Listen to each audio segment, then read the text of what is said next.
नमस्कार दोस्तों, मैं धर्मेंद्र कुमार राय और इस YouTube सेशन में आपका स्वागत है। जैसा कि मैंने बताया हुआ है कि ये सेशन जो होने वाला है वो बिहार पीसीएसजे की प्री की परीक्षा का ये मॉक टेस्ट है। लॉ का पेपर का ये मॉक टेस्ट है और जैसा कि आप जानते ही हैं कि लॉ के पेपर में 150 प्रश्न आते हैं और भिन्न भिन्न विषयों से आते हैं। उन सिलेबस को ध्यान में रखते हुए ही एक मॉक टेस्ट तैयार किया गया। तो बताइए कि क्या मेरी आवाज़ आप तक पहुंच रही है कि नहीं। उन सिलेबस को ध्यान में रखते हुए ही एक मॉक टेस्ट तैयार किया गया।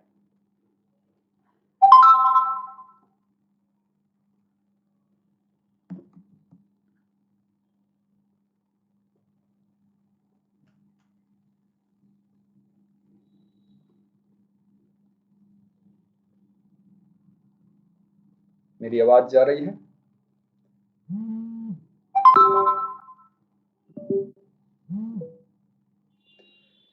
चलिए, सुलेखा चौधरी, लाडली, दीपाली पाल, अफरोज अहमद, रूबी रानी, गजला खान, शुभांगी, एडीजे, भीम, सारे लोगों को नमस्कार, गुड इवनिंग।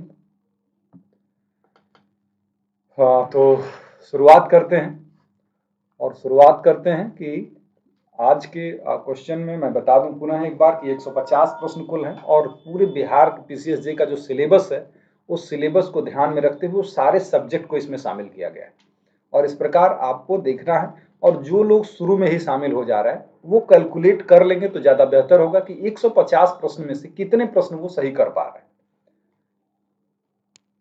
ठीक है, चलिए, शिव चौबे जी, अजय कुमार जी भी आ गए हैं, रीतिका, सब लोगों को नमस्ते, गुड इवनिंग। तो चलिए बिना देर किए हम लोग इसकी शुरुआत करते हैं। एक चीज मैं बता दूं यहाँ पर आपको, अच्छा वो इम्पॉर्टेंट है, वो ये है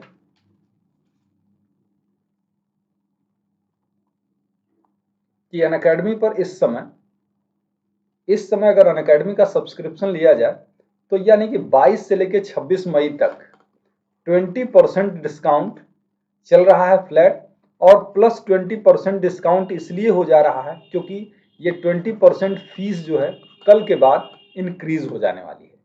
तो अगर आप आज और कल में लेते हैं तो 40% तक का आपको डिस्काउंट या फायदा हो सकता है। 40% तक के फायदा आपको हो सकता है और ये ऑफर सिर्फ 22 से लेकर 26 तक ही है। तो चलिए, ये जरूरी इंफॉर्मेशन थी और उससे आगे अब हम लोग बढ़ेंगे।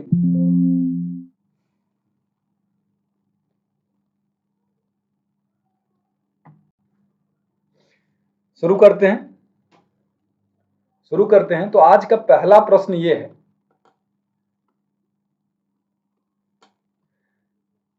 कि संयुक्त राज्य अमेरिका में प्रशासनिक कानून के विकास के लिए सैद्धांतिक बाधा माना जाता है। किस चीज को सैद्धांतिक बाधा माना जाता है? कानून का शासन, अधिकारों का विभाजन, आनंद का सिद्धांत की डी हेनरी 8वां खंड। ये इसका सही ऑप्शन हो जाएगा ऑप्शन नंबर बी। नेक्स्ट कर लेते हैं। अगला प्रश्न ये है कि शक्ति पृथक्करण का सिद्धांत किसके द्वारा व्यवस्थित रूप से प्रतिपादित किया गया था? किसके द्वारा व्यवस्थित रूप से प्रतिपादित किया गया था शक्ति पृथक्करण का सिद्धांत? इसका सही ऑप्शन हो जाएगा मॉन्टेस्क्यू ने अपनी पुस्तक द स्पिरिट ऑफ लॉ में उसे व्यवस्थित ढंग से प्रतिपादित किया था। हम थोड़ी स्पीड अच्छी ही रखेंगे क्योंकि 150 प्रश्न हैं कुल, तो 150 प्रश्नों को करने में आप जानते हैं कि बहुत समय लग सकता है अगर हम लोग थोड़ा स्पीड में नहीं चलेंगे। नेक्स्ट क्वेश्चन है, डेलीगेटस नॉन प्रोटेस्ट डेलीगेरे का क्या अर्थ है? प्रत्यायोजित प्राधिकरण के खिलाफ विरोध नहीं करता है, प्रत्यायोजन के पास कानून बनाने की क्षमता नहीं है, प्रत्यायोजन का प्रत्यायोजन नहीं किया जा सकता, कि प्रत्यायोजन का प्रत्यायोजन किया जा सकता है। इसका सही ऑप्शन हो जाएगा ऑप्शन नंबर सी, प्रत्यायोजित शक्तियों का पुनः प्रत्यायोजन नहीं किया जा सकता। इसका मतलब यही होता है। Very good. अगला प्रश्न आपके सामने यह है कि यह सिद्धांत के संशोधन की शक्ति का प्रयोग करके प्रतिनिधि विधायी नीति को नहीं बदल सकता के मामले में विकसित किया गया था। किस मामले में यह बात विकसित की गई थी? दो ऑप्शन यहां पर दिख रहे हैं आपको और फिर दो ऑप्शन यहां पर। अब आपको बताना है इसमें से कौन सा ऑप्शन सही लग रहा है आपको। इसका सही ऑप्शन है option number B, Delhi laws act. Anjali Shukla नमस्ते बच्चा। हाँ बेटा, ये इंग्लिश में तो नहीं है, ये हिंदी में ही है।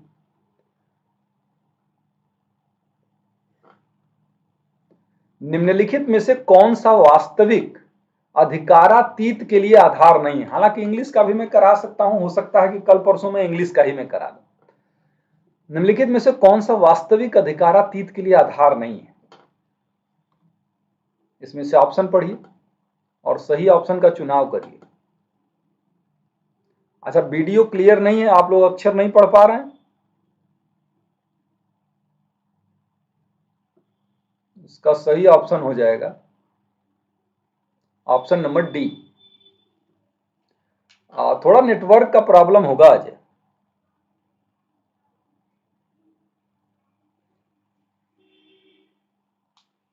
ठीक है अंजलि, देखते हैं, कोशिश करते हैं। ठीक है, हाँ थोड़ा नेटवर्क की प्रॉब्लम होगी बेटा, इसलिए थोड़ी सी दिक्कत हो सकती है। नेक्स्ट है कि नैसर्गिक न्याय के सिद्धांत निम्नलिखित में से किस प्रक्रिया के विरुद्ध लागू नहीं होते? प्रशासनिक कार्य, नियम बनाने की प्रक्रिया, अर्ध न्यायिक कार्यवाहियां की न्यायिक प्रक्रिया, क्या है इसमें से? नैसर्गिक न्याय के सिद्धांत किस प्रक्रिया के विरुद्ध लागू नहीं होते? ऑप्शन नंबर बी, नियम बनाने की प्रक्रिया के विरुद्ध लागू नहीं होते। Very good. अगला प्रश्न यह है कि निम्नलिखित में से कौन सा अपना पद राष्ट्रपति के प्रसाद पर्यंत धारण करता है? संघ लोक सेवा आयोग का अध्यक्ष, भारत का महान्यायवादी, लोकसभा अध्यक्ष, भारत का नियंत्रक एवं महालेखा परीक्षक।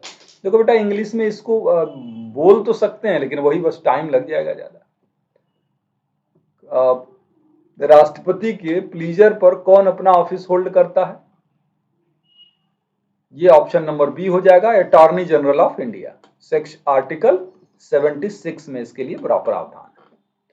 नेक्स्ट है, भारत में राष्ट्रपति पद हेतु व्यक्ति की आयु कम से कम होनी चाहिए कितना? 21 वर्ष कि 25 वर्ष कि 30 वर्ष कि 35 वर्ष? राष्ट्रपति के लिए कितनी उम्र होनी चाहिए कम से कम? Very good, option number D हो जाएगा, 35 वर्ष। हालांकि इसके लिए है ना कि ये 35 वर्ष है। Shivam Pande, very good. Next, जो लोग भी लगेगा कि वो ज्यादा देर तक टिक सकते हैं, जैसे 50 प्रश्न तक टिक सकते हैं या पूरा सेट करेंगे एक ही बैठे लाइव क्लास में, तो कैलकुलेट करते हुए चलेंगे तो ज्यादा ठीक रहेगा कि कितने प्रश्नों का सही जवाब दे पा रहे। उच्चतम न्यायालय के न्यायाधीश की नियुक्ति में दी जाती है भारत के मुख्य न्यायाधीश की राय को प्रायोरिटी किसको दी जाती है? संघ के विधि मंत्री की राय को, भारत के मुख्य न्यायाधीश और उच्चतम न्यायालय के 3 वरिष्ठतम न्यायाधीश की राय को, कि प्रधानमंत्री की राय को?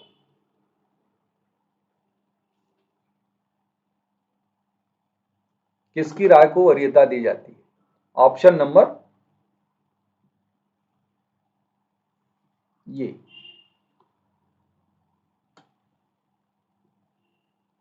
ठीक है ना, केस में यही कहा गया, ये ऑप्शन सही है, लेकिन आपको एकेडमिक पर्पज के लिए इसका आंसर यही लगाइएगा, भारत के मुख्य न्यायाधीश की राय।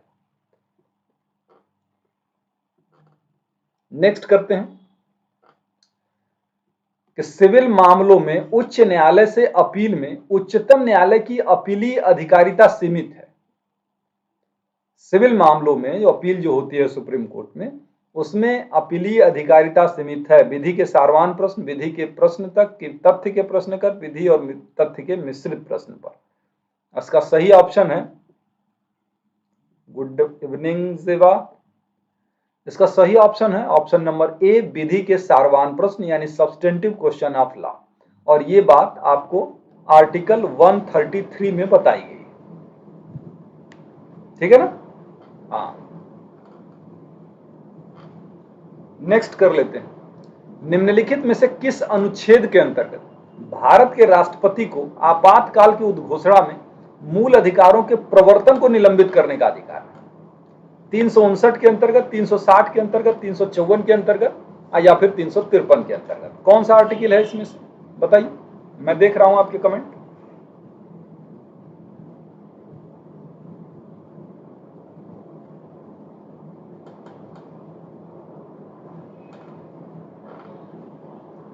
आपका सही ऑप्शन हो जाएगा ऑप्शन नंबर ए, 359 के अंतर्गत। ठीक है, हाँ 359 के अंतर्गत होगा। 359 के अंतर्गत है, क्या कह रहा है? मूल अधिकारों के प्रवर्तन को निलंबित कर सकता है। लेकिन 44वें संविधान संशोधन से जो 1978 में किया गया था, कहा गया कि आर्टिकल 20 और 21 को सस्पेंड नहीं किया जा सकता। ठीक है ना, वेरी गुड सुलेखा। नेक्स्ट है, भारत के संविधान के अंतर्गत पारिवारिक विधि के सभी पहलू आते हैं। संघ सूची में, राज्य सूची में, समवर्ती सूची में, इनमें से किसी में नहीं।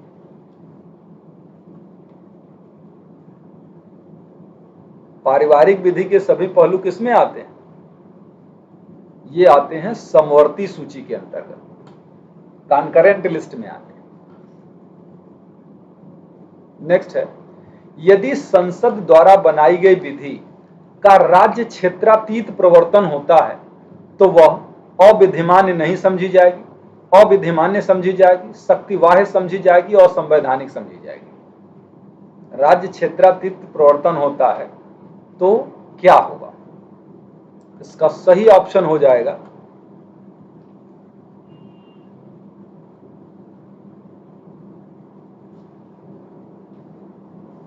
ऑप्शन नंबर ए, अविधिमान्य नहीं समझी जाएगी। ठीक है ना, कहां लिखा है ये बात? आपको ये बात मिल जाएगी आर्टिकल 245। ठीक है ना, 245। नेक्स्ट कर लेते हैं। भारत में संपत्ति का अधिकार है, मूल अधिकार, विधिक अधिकार, संवैधानिक अधिकार के उपयुक्त में से कोई नहीं।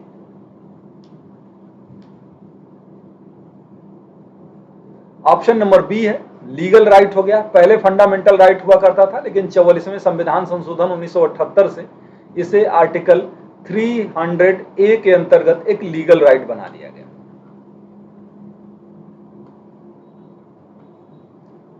भारत के संविधान के अनुच्छेद 321 के अधीन संघ लोक सेवा आयोग के कृत्यों को विस्तारित करने की शक्ति किसमें निहित है? संसद के पास। किसमें निहित है? भारत के राष्ट्रपति में कि संसद में कि आयोग के अध्यक्ष में कि गृह मंत्रालय में? क्या सही है? Very good Ritika Sharma. अंजलि को तो सब बात समझ में आ जा रही है, कोई बात नहीं, हिंदी में कर ले रही हैं। अब आपको हिंदी में ही करना पड़ेगा। पार्लियामेंट में है ना, 321 के अंतर्गत संघ लोक सेवा आयोग के कृत्यों को विस्तारित करने की शक्ति संसद के पास है। भारत संघ की कार्यालयी भाषा हिंदी देवनागरी लिपि में होगी, ये कहां बताया गया है? 341, 342, 343, उपयुक्त में से कोई नहीं। कहां बताया गया? इसका सही option, very good Shiv Choubey ji, 343 article 343 में है। और यही अगर संघ के जगह राज्य लिख दे, तब राज्य लिख देगा तो 345 लगा दीजिएगा।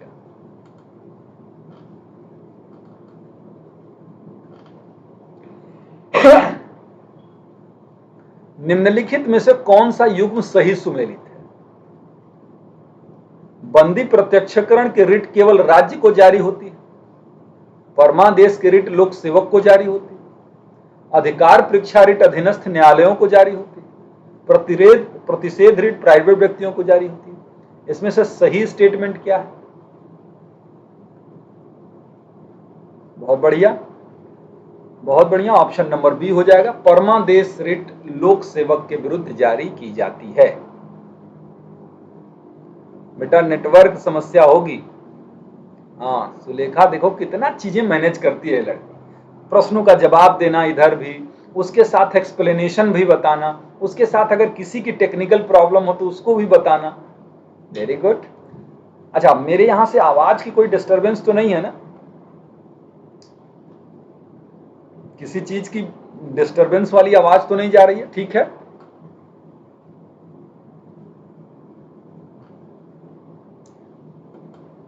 चलिए बहुत बढ़िया।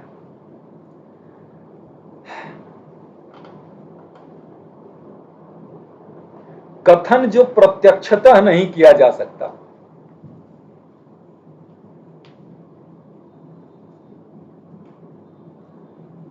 उसे अप्रत्यक्ष रूप से भी नहीं किया जा सकता, किस सिद्धांत से संबंधित है? सारतत्व, विवक्षित शक्ति का सिद्धांत, पृथकता का सिद्धांत, या आभासी विधान का? पिथ एंड सब्सटेंस है कि इंप्लाइड पावर का है कि सेवरेबिलिटी का है कि कलरेबल लेजिस्लेशन का है? इसका सही ऑप्शन हो जाएगा option number D, colourable legislation. Kameshwar Singh versus state of Bihar, एकमात्र लीडिंग केस। नेक्स्ट, सूची 1 और 2 को सुमेलित कीजिए तथा सूचियों के नीचे दिए गए कूट की सहायता से सही उत्तर दीजिए। ये सुमेलित करने वाला है।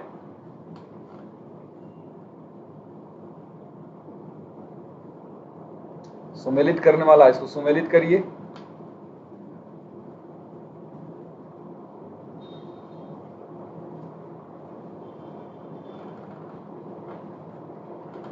इस पर हो जाएगा, अच्छा मैं बता दूंगा तो फिर कैसे काम होगा। ऑप्शन नंबर सी हो जाएगा, यानी ए पर हो जाएगा राष्ट्रपति के महाभियोग, उसके बाद हो जाएगा 127 जो है उच्चतम न्यायालय में तदर्थ न्यायाधीशों की नियुक्ति, फिर उसके बाद हो जाएगा 215 में हो जाएगा उच्च न्यायालय के अभिलेख न्यायालय होना, और 71 में हो जाएगा राष्ट्रपति और उपराष्ट्रपति के निर्वाचन से संबंधित समस्या का समाधान सुप्रीम कोर्ट के द्वारा किया जाएगा। संविधान के किस अनुच्छेद के द्वारा भारत संघ एवं समस्त राज्यों के विरुद्ध या उसके द्वारा वाद लाया जा सकता है? 301, 304, 300 कि 365? नेहा श्रीवास्तव जी का स्वागत है। इसका सही ऑप्शन ऑप्शन नंबर सी हो जाएगा, आर्टिकल 300 है। आर्टिकल 300 है। नेक्स्ट, निम्नलिखित अनुच्छेदों में से किसमें संपत्ति का अधिकार निहित है? 31A, 319, 300A। Right to property कौन से आर्टिकल में है?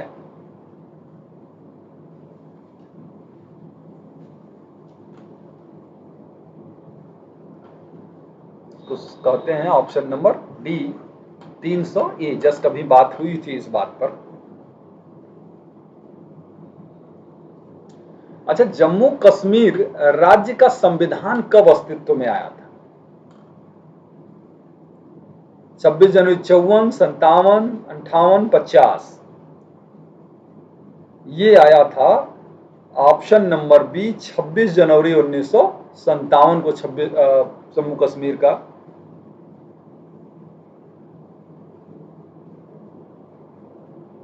अच्छा ये संविधान अस्तित्व में आया था। ठीक है,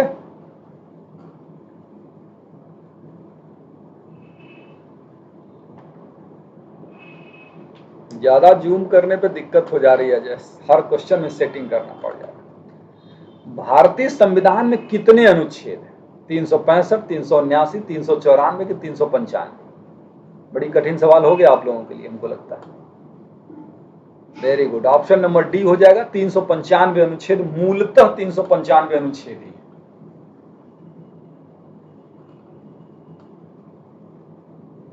अगला प्रश्न कि भारत में किसी क्षेत्र को अनुसूचित क्षेत्र घोषित करने की किसको पास शक्ति है? संसद को है कि राष्ट्रपति को है, राज्य विधायिका को कि चुनाव आयुक्त को?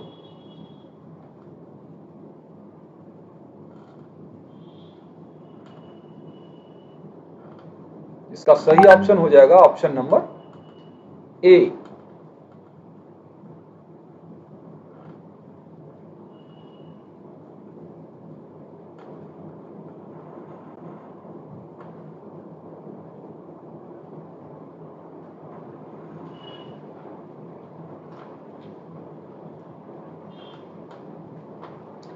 अनुसूचित जाति को घोषित करने की शक्ति राष्ट्रपति को होती है। अनुसूचित जाति, अनुसूचित जनजाति, ये सब जातियों की घोषणा राष्ट्रपति करता है। मुझे लगता है अनुसूचित क्षेत्रों की घोषणा पार्लियामेंट ही करता है।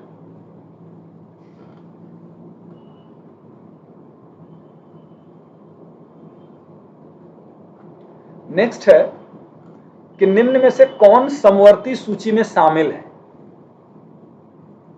एक बार इसको देखो बेटा, एक बार इसको कंफर्म भी कर लीजिएगा, ठीक है ना।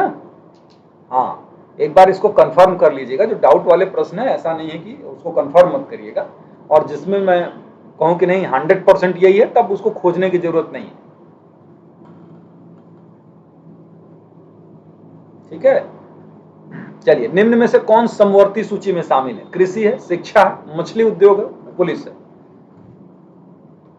समवर्ती सूची में शामिल है शिक्षा। शिक्षा से जान कहीं नहीं बचना है। आप जन्म लिए और आपके सर के ऊपर किताबें लाद दी जाएंगी। इसी तरीके से ये शिक्षा जो है ना, केंद्र और राज्य दोनों से संबंधित है। चलिए, अगला प्रश्न ये है, एक राजनीतिक दल को राष्ट्रीय या क्षेत्रीय मान्यता दी जाती है राज्य सरकार द्वारा, केंद्र सरकार द्वारा, राज्य के मुख्य चुनाव आयुक्त द्वारा, कि भारत के मुख्य चुनाव आयुक्त के द्वारा। किसके द्वारा होता है किसी राजनीतिक दल को मान्यता देने का काम?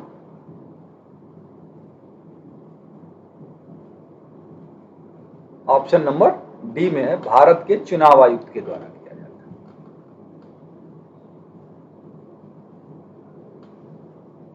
नेक्स्ट, निवारक निरोध विषय संविधान की निम्न सूचियों में से किसके अंतर्गत आता है? प्रिवेंटिव डिटेंशन लॉ किस सूची के अंतर्गत आता है? यूनियन है कि स्टेट है कि कॉन्करेंट है कि में से कोई है?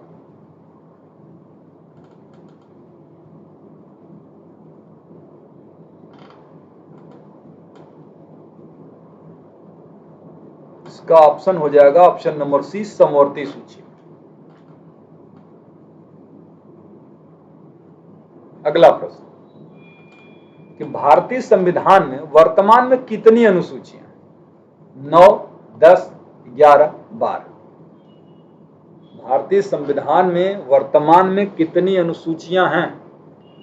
तो ये हो जाएगा 12। 74वें संविधान संशोधन से ये 12वीं अनुसूची जोड़ी गई है, जो कि नगर पालिका से संबंधित है, ग्राम पंचायत से संबंधित है, दल बदल से संबंधित है, और लैंड रिफॉर्म से संबंधित है। नेक्स्ट क्वेश्चन कर लेते हैं। ये संविधान सभा के सदस्य थे जनता के सीधे चुने हुए प्रतिनिधि, भारतीय राष्ट्रीय कांग्रेस द्वारा नामित, भारतीय राजकुमारों के प्रतिनिधि, प्रांतीय विधानसभाओं के द्वारा चयनित। बड़ा कंफ्यूजिंग क्वेश्चन है।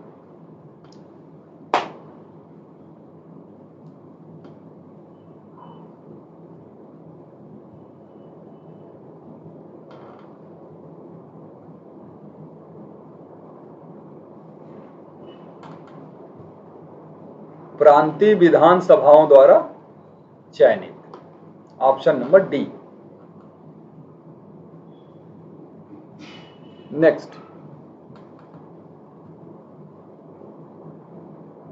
नेक्स्ट है, निम्नलिखित वादों में से किसमें भारत के उच्चतम न्यायालय ने संविधान के अनुच्छेद 368 के 4 और 5 को अविधिमान्य घोषित कर दिया था? किस केस में? कि Kihoto Hollohan versus Zachillhu, Minerva Mills बनाम भारत संघ, अरोड़ा राय बनाम भारत संघ, एसपी संपत कुमार वर्सेस भारत संघ।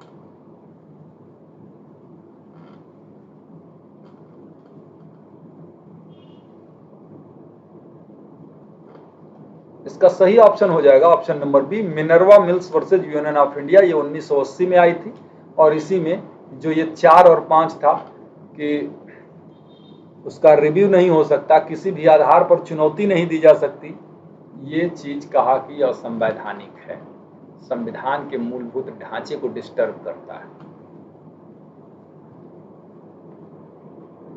आपका अगला प्रश्न आपकी स्क्रीन पर है। न्यायिक पुनर्विलोकन यानी जुडिशियल रिव्यू का सिद्धांत किस संविधान से लिया गया है? ब्रिटेन से, फ्रांस से, स्विट्जरलैंड की यूएसए से? न्यायिक पुनर्विलोकन कहां से लिया गया है?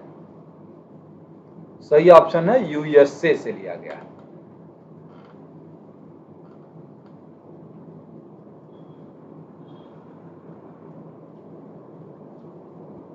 अगला प्रश्न आपके स्क्रीन पर है।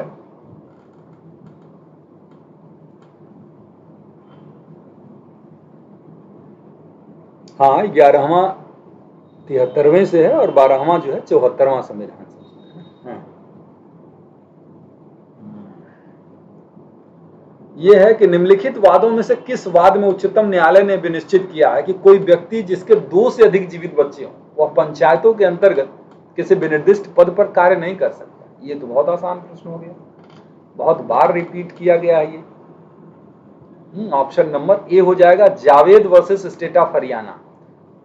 2 से अधिक बच्चे पंचायत चुनाव नहीं लड़ सकते।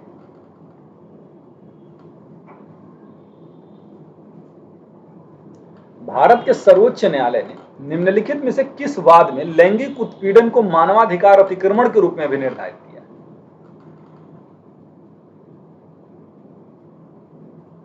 कौन सी केस?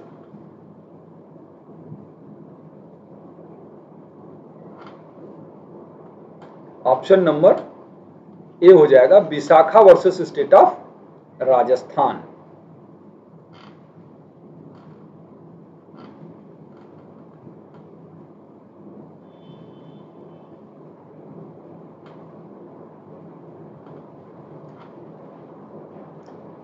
भारत के राष्ट्रपति द्वारा संसद का संयुक्त सत्र पारित करने के लिए आहूत किया गया था दहेज प्रतिषेध अधिनियम, बैंक सेवा आयोग अधिनियम, पोटा, उपयुक्त सभी?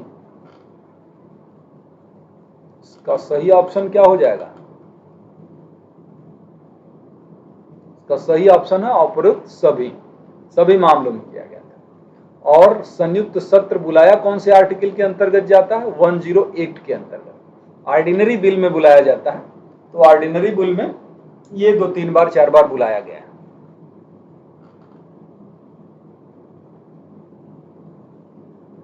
ये है आपका अगला प्रश्न। भारतीय संविधान में पंचायती राज की संकल्पना सम्मिलित की गई 133 द्वारा, 300A द्वारा, 243 द्वारा कि उनमें से कोई नहीं? पंचायती राज से संबंधित प्रावधान कहां है?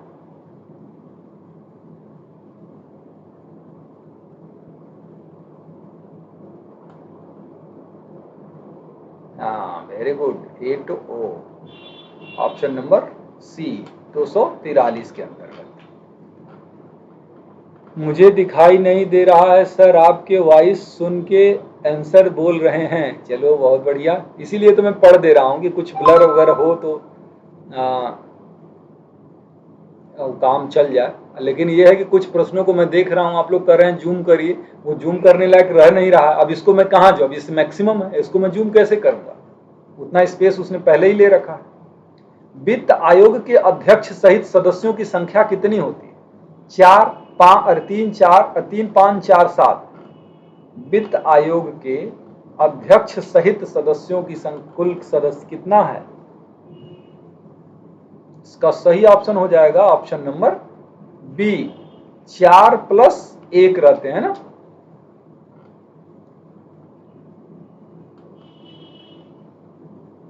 अब देखिए, इसको मैं कैसे जूम कर सकता हूं? इसको तो मैं जूम नहीं कर पाऊंगा ना, इसको तो ऐसा ही करना पड़ेगा। फिर निम्नलिखित वादों में से किस वाद में अन्य पिछड़ा वर्ग के अभ्यर्थियों के पक्ष में उच्च शिक्षा संस्थानों में प्रवेश हेतु सरकार द्वारा किए गए 27% आरक्षण को उच्चतम न्यायालय ने विधिमान्य विनिश्चित किया था? कौन सी केस में था ये बात?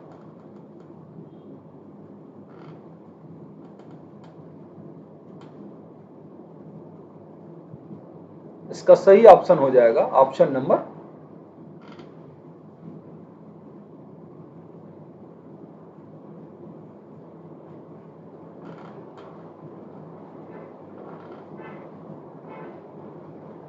ऑप्शन नंबर हो जाएगा Indira Sawhney versus Union of India.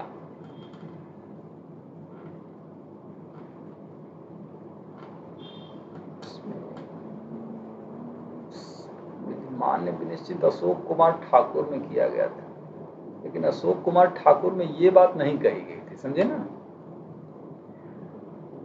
हाँ, अशोक कुमार ठाकुर में ये बात नहीं कही गई थी। अशोक कुमार ठाकुर में जैसे 77वां संविधान संशोधन था, 80वां 81वां संविधान संशोधन था, 82वां संविधान संशोधन था, इन सब चीजों को संवैधानिक चेंज की गई थी, है ना? इन सब चीजों को चेक किया गया था और ये काम उससे पहले ही कर दिया गया था।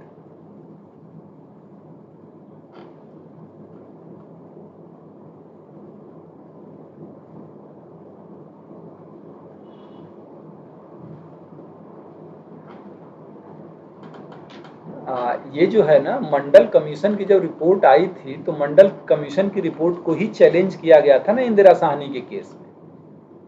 तो इंदिरा साहनी के केस में मंडल कमीशन को चैलेंज किया गया था कि वो सही नहीं है, तो इंदिरा साहनी के केस में कहा कि ठीक है।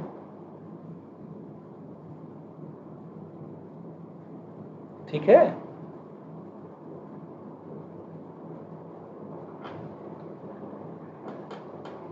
नेक्स्ट है, भारतीय संविधान में अस्पृश्यता उन्मूलन से संबंधित अनुच्छेद कौन सा है? 17 है कि 18 है कि 19 है कि 20 है? आर्टिकल 17। नेक्स्ट है, भारत के संविधान के अंतर्गत उत्तरदायी सरकार का आधार है 53, 75(3), 74(1), 75(1). 75(3) लोकसभा के प्रति, मंत्रिपरिषद किसके प्रति उत्तरदायी होगी? लोकसभा के प्रति उत्तरदायी होगी। ऑप्शन नंबर बी हो जाएगा। कलेक्टिव रिस्पॉन्सिबिलिटी का सिद्धांत, सामूहिक उत्तरदायित्व का सिद्धांत भी कहा जाता है 75(3) पर। नेक्स्ट है कि भारत का संविधान किस अनुच्छेद के अंतर्गत किसी राज्य के राज्यपाल को अध्यादेश जारी करने की शक्ति प्रदान करता है? तो 123 है कि 212 है कि 213 है कि 356 है? कौन से आर्टिकल में है? तो राज्यपाल के अध्यादेश की पावर जो है 213 में है और प्रेसिडेंट की 123 में है। 6 सप्ताह के लिए अध्यादेश वैलिड हो सकता है। जब दूसरा सदन यानी बाद वाला सदन सेशन में आता है, वो वहां से लेके 6 सप्ताह के भीतर। चलिए अगला प्रश्न कर लेते हैं। प्रांतीय लघुवाद न्यायालय अधिनियम प्रवर्तन में है कब से? प्रांतीय लघुवाद न्यायालय अधिनियम कब से प्रवर्तन में है? ऑप्शन नंबर ए हो जाएगा 1 जुलाई 1887 से। नेक्स्ट है कि लघुवाद न्यायालय की स्थापना कर सकती है कौन? राज्य सरकार के, केंद्र सरकार के, राज्य के उच्च न्यायालय के, उच्च न्यायालय के परामर्श से राज्य सरकार। लघुवाद न्यायालय की स्थापना कौन करती है? ऑप्शन नंबर ए है, राज्य सरकार करती है। Very good.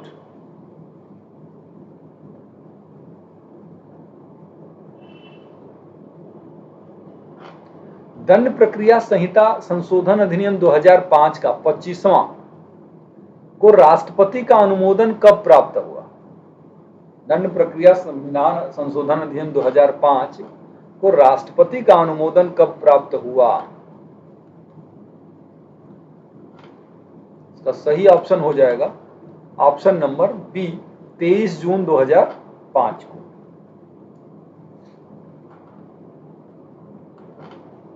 सीआरपीसी के प्रश्न आ गए, तो फटाक करेंगे। संविधान और एडमिनिस्ट्रेटिव लॉ में दिक्कत थी आपको, अब इसमें तो कोई समस्या होगी नहीं। फर्स्ट क्लास मजिस्ट्रेट कितना जुर्माना दे सकता है? 5,000 कि 10,000 कि 20,000 की कोई सीमा ही नहीं। 23 जून देखिए इनका बर्थडे भी है। अग्रिम शुभकामनाएं आपके जन्मदिन की। जून आ ही गया है लगभग, तो इतना पहले तो हम लोग बधाई दे ही सकते हैं। 10,000 रुपए फर्स्ट क्लास मजिस्ट्रेट दे सकता है। कौन सा सेक्शन है? तो सेक्शन 29 है सीआरपीसी का। नेक्स्ट है कि अर्थदंड का भुगतान करने में विफलता के कारण दिया जाने वाला कारावास किस प्रकार का दिया जा सकता है? पारित किए या जा चुके मुख्य दंडादेश के साथ साथ जारी रहने हेतु, पारित किए या जा चुके मुख्य दंडादेश के अतिरिक्त, न्यायालय ऐसा नहीं कर सकता, इसमें से कोई नहीं। क्या सही है? इसका सही ऑप्शन है पारित किए जा चुके मुख्य दंडादेश के अतिरिक्त होता है। ठीक है, धारा कौन सी है? धारा 30 में यह बताया गया है कि इसके अतिरिक्त होता है, मतलब वो बोनस मिलेगा। जैसे दिवाली का बोनस सैलरी के अतिरिक्त मिलता है ना, तो ये बोनस है। नेक्स्ट है कि गिरफ्तारी की प्रक्रिया तथा निगरानी करने वाले अधिकारी के कर्तव्यों का प्रावधान दंड प्रक्रिया संहिता के किस धारा के अंतर्गत किया गया है? गिरफ्तारी की प्रक्रिया तथा गिरफ्तारी करने वाले अधिकारी के कर्तव्यों का प्रावधान सीआरपीसी के कौन सी धारा में किया गया है? इसका सही ऑप्शन ऑप्शन नंबर ए यानी 41B। नेक्स्ट है कि सीआरपीसी के अंतर्गत किसी न्यायालय द्वारा जारी समन को आवश्यक तौर पर कैसा होना चाहिए? लिखित, 2 प्रतियों में, ए और बी दोनों सही है। क्या है इसमें से?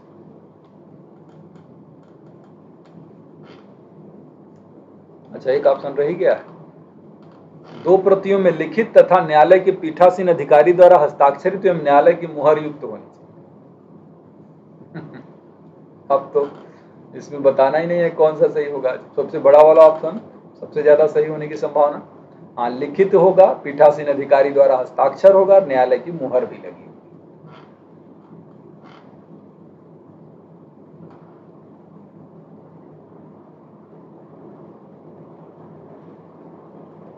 नेक्स्ट, किसी मामले में एक पक्ष द्वारा स्वीकृत तथा दूसरे पक्ष द्वारा अस्वीकृत किए गए तथ्यों को क्या कहा जाता है? सकारात्मक, नकारात्मक, सुसंगत और विवाद्य। एक पक्षकार क्या कहता है? स्वीकार करता है और दूसरा इनकार करता है, तो इस प्रकार के जो तथ्य बनेंगे वही झगड़े की जड़ होगी और उसी को हम विवादक तथ्य कहें।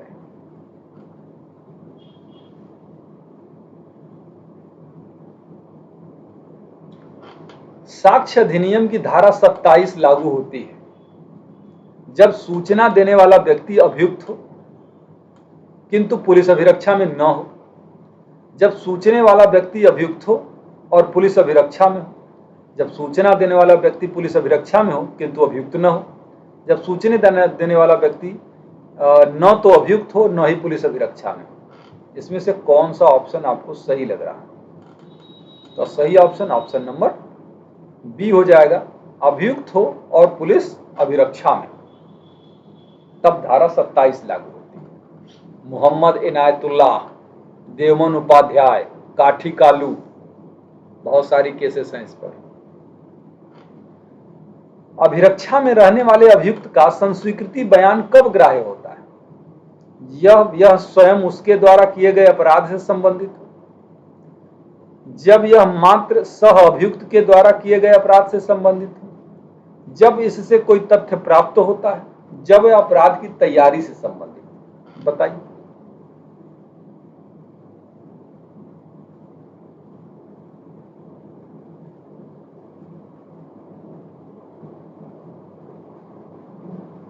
ठीक है, हाँ बिल्कुल, ये ऑप्शन नंबर बी सही हो जाएगा, सी सही हो जाएगा, जब इससे कोई तथ्य प्राप्त होगा। ये सेक्शन 27 पर बेस्ड है, सेक्शन 27 पर बेस्ड है।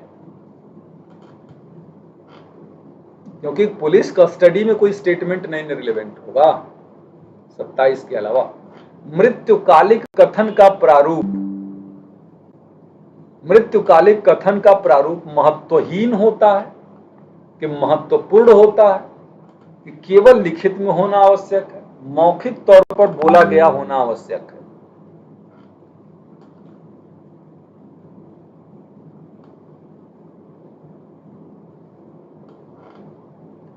मृत्यु कथन कालिक कथन का प्रारूप जो होता है वो महत्वहीन होता है। इससे कोई मतलब नहीं है कि वो लिखित है, मौखिक है, इशारे से है, कैसे भी हो सकता है।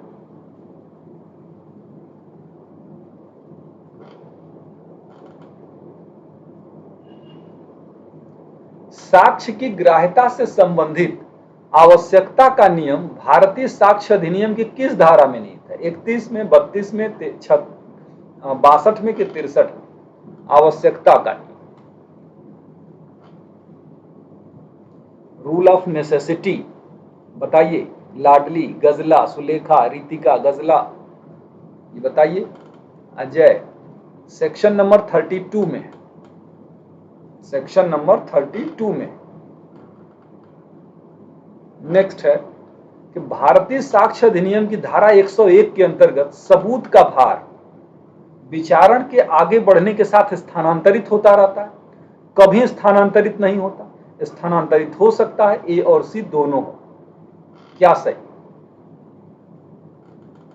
101 बेटा किसी ईयर का पेपर नहीं है, ये मॉक टेस्ट है ना, तो मॉक टेस्ट है तो किसी ईयर का पेपर नहीं है, ये काल्पनिक पेपर है। ये बेटा सी ऑप्शन सही होगा, इसमें बी मत लगाइए आप लोग। अच्छा नहीं नहीं ठीक है, बी ऑप्शन सही है, कभी स्थानांतरित नहीं होता। 101 में कभी स्थानांतरित नहीं होता, और 102 है कि लगातार बदलता रहता है, लगातार बदलता रहता है।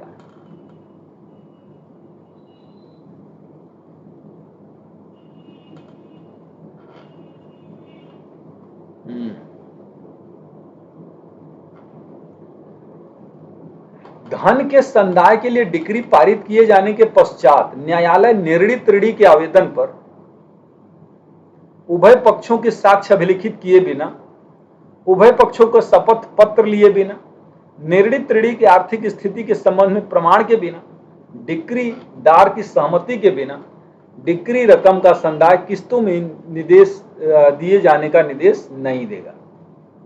क्या है इसमें?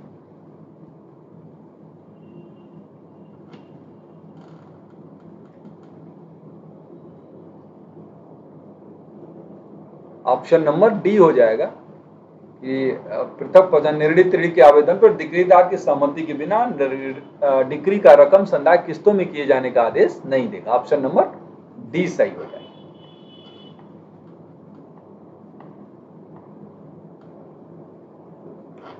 दीवानी प्रक्रिया संहिता के आदेश 21 में जो डिक्रियों और आदेशों के निष्पादन से संबंधित है में 100 नियम है, 102 नियम है, 103 है कि 106 है?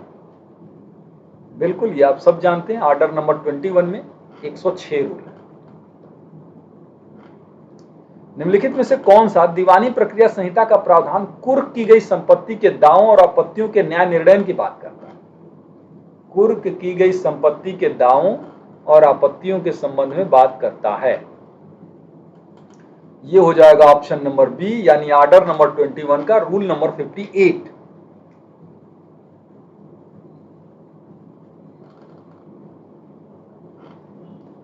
जहां सुनवाई की समाप्ति के पश्चात निर्णय सुनाए जाने के बीच किसी पक्षकार की मृत्यु हो जाती है,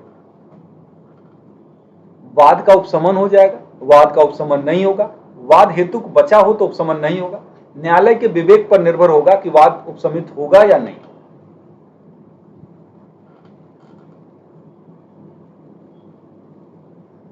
इसका सही ऑप्शन हो जाएगा ऑप्शन नंबर बी, वाद का उपशमन नहीं होगा।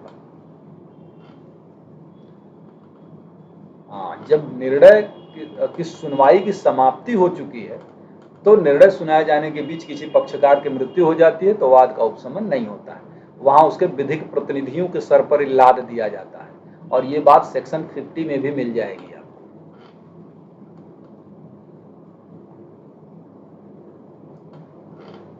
जहां निर्धनवादी सफल होता है वहां न्याय शुल्क की वसूली प्रतिवादी से होगी, राज्य सरकार से होगी, वसूली योग्य नहीं है कि वादी से होगी। क्या कह रहे हैं?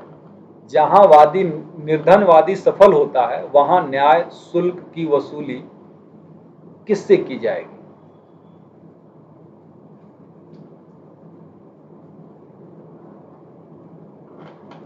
ऑप्शन नंबर डी, वादी से ही की जाएगी, छोड़ा नहीं जाएगा उनको। सफल हो गए तो छोड़ नहीं दिया जाएगा, किया जाएगा। कुलदीप चौधरी जी, चलिए अगला सवाल है आपके सामने।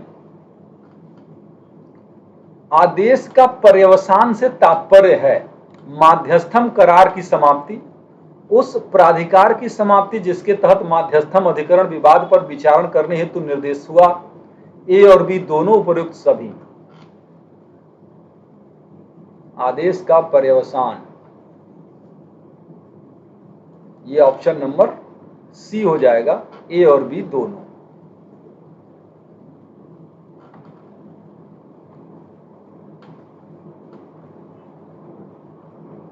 ये है आपका अगला प्रश्न। प्रतिस्थापित माध्यस्थम की नियुक्ति किस धारा के अंतर्गत की जाती है? 11, 15, 7, 14। प्रतिस्थापित माध्यस्थम की नियुक्ति किस धारा के अंतर्गत की जाती है? ऑप्शन नंबर बी, धारा 15 के अंतर्गत।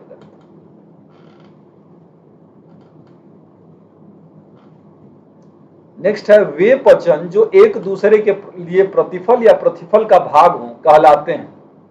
करार, व्यतिकारी वचन, संविदा, निष्पादित प्रतिफल। एक दूसरे के लिए प्रतिफल या प्रतिफल का भाग हों क्या कहलाते हैं?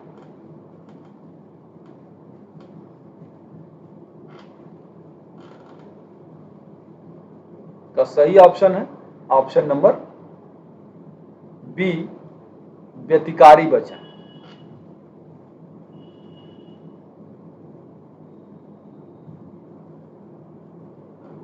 नेक्स्ट कर लेते हैं, निम्न में से कौन सा वाक्य सही नहीं है?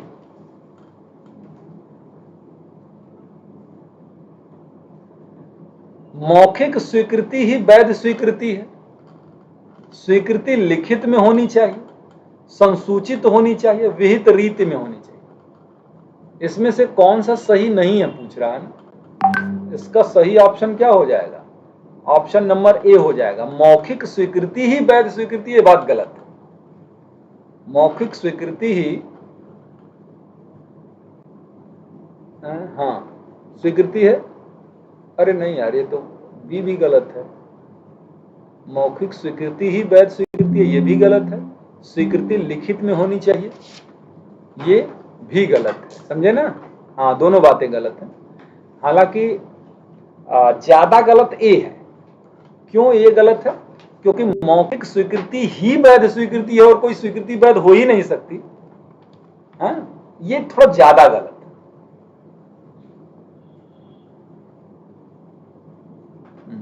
हालांकि दोनों गलत है। संविदा अधिनियम के अधीन प्रतिफल प्रगमित हो सकता है वचन ग्रहीता से, वचन ग्रहीता के अतिरिक्त किसी अन्य व्यक्ति से, ए और बी दोनों से, कि न ही ए न ही बी से।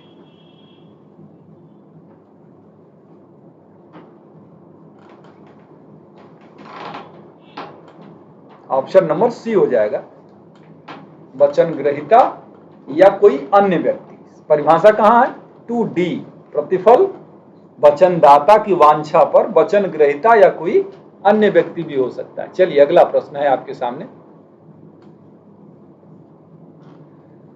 संविदात्मक संबंध यानी प्रिविटी ऑफ कॉन्ट्रैक्ट के सिद्धांत पर निम्नलिखित वादों में से कौन सा एक वाद है? Ness versus Inman, Durga Prasad बनाम बलदेव, डनलप बनाम Higgins, Dunlop pneumatic tyre company versus Selfridge company. इसका सही ऑप्शन क्या हो जाएगा? Option number D. अच्छा, ये भी बता दीजिए कि कौन सी केस से आया था प्रिविटी या कॉन्ट्रैक्ट?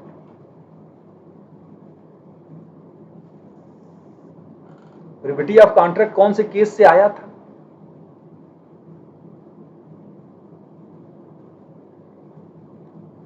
इसको तो मैं नेस वर्सेस इनमैन में बता देता हूं, सेक्शन 68 पर होगा। दुर्गा प्रसाद बराम बलदेव 2D कंसिडरेशन पर ही है, जो वचनदाता की वांछा पर ही होना चाहिए का। डनलप वर्सेस हिगिंस जो है पास्ट कंसिडरेशन से है।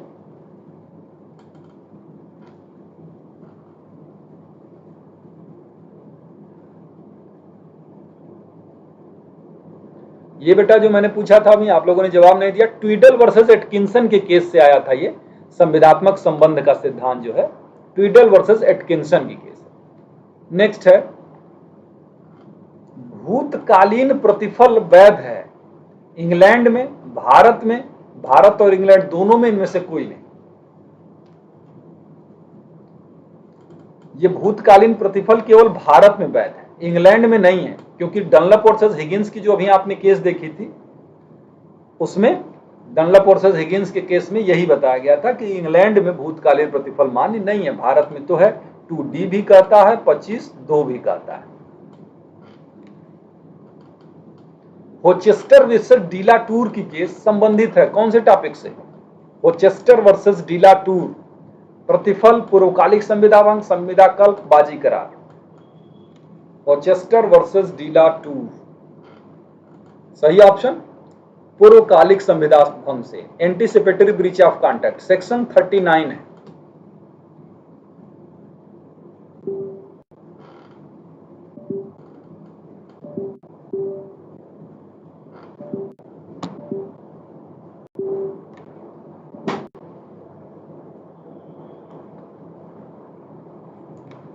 नेक्स्ट है,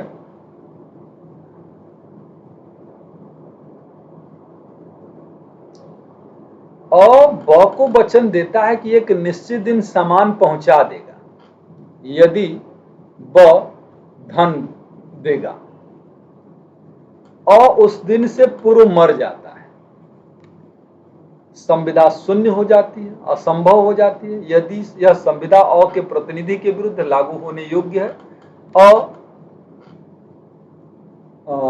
के प्रतिनिधि के विकल्प पर संविदा शून्य करनी है। क्या स्थिति होगी इसमें?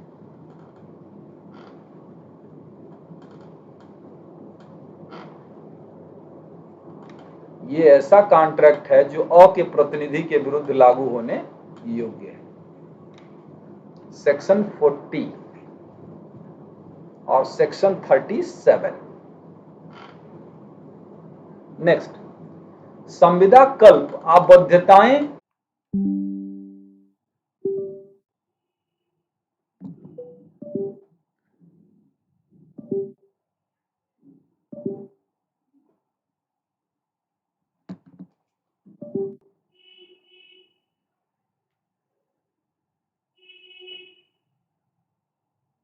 मेरी आवाज जा रही है आप लोगों को?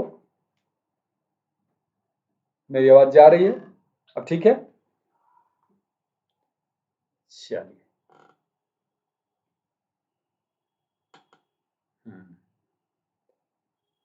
चलिए अगला है, संविदा कल्प आबद्धताएं द्वारा किसके द्वारा प्रतिपादित सिद्धांत पर आधारित है?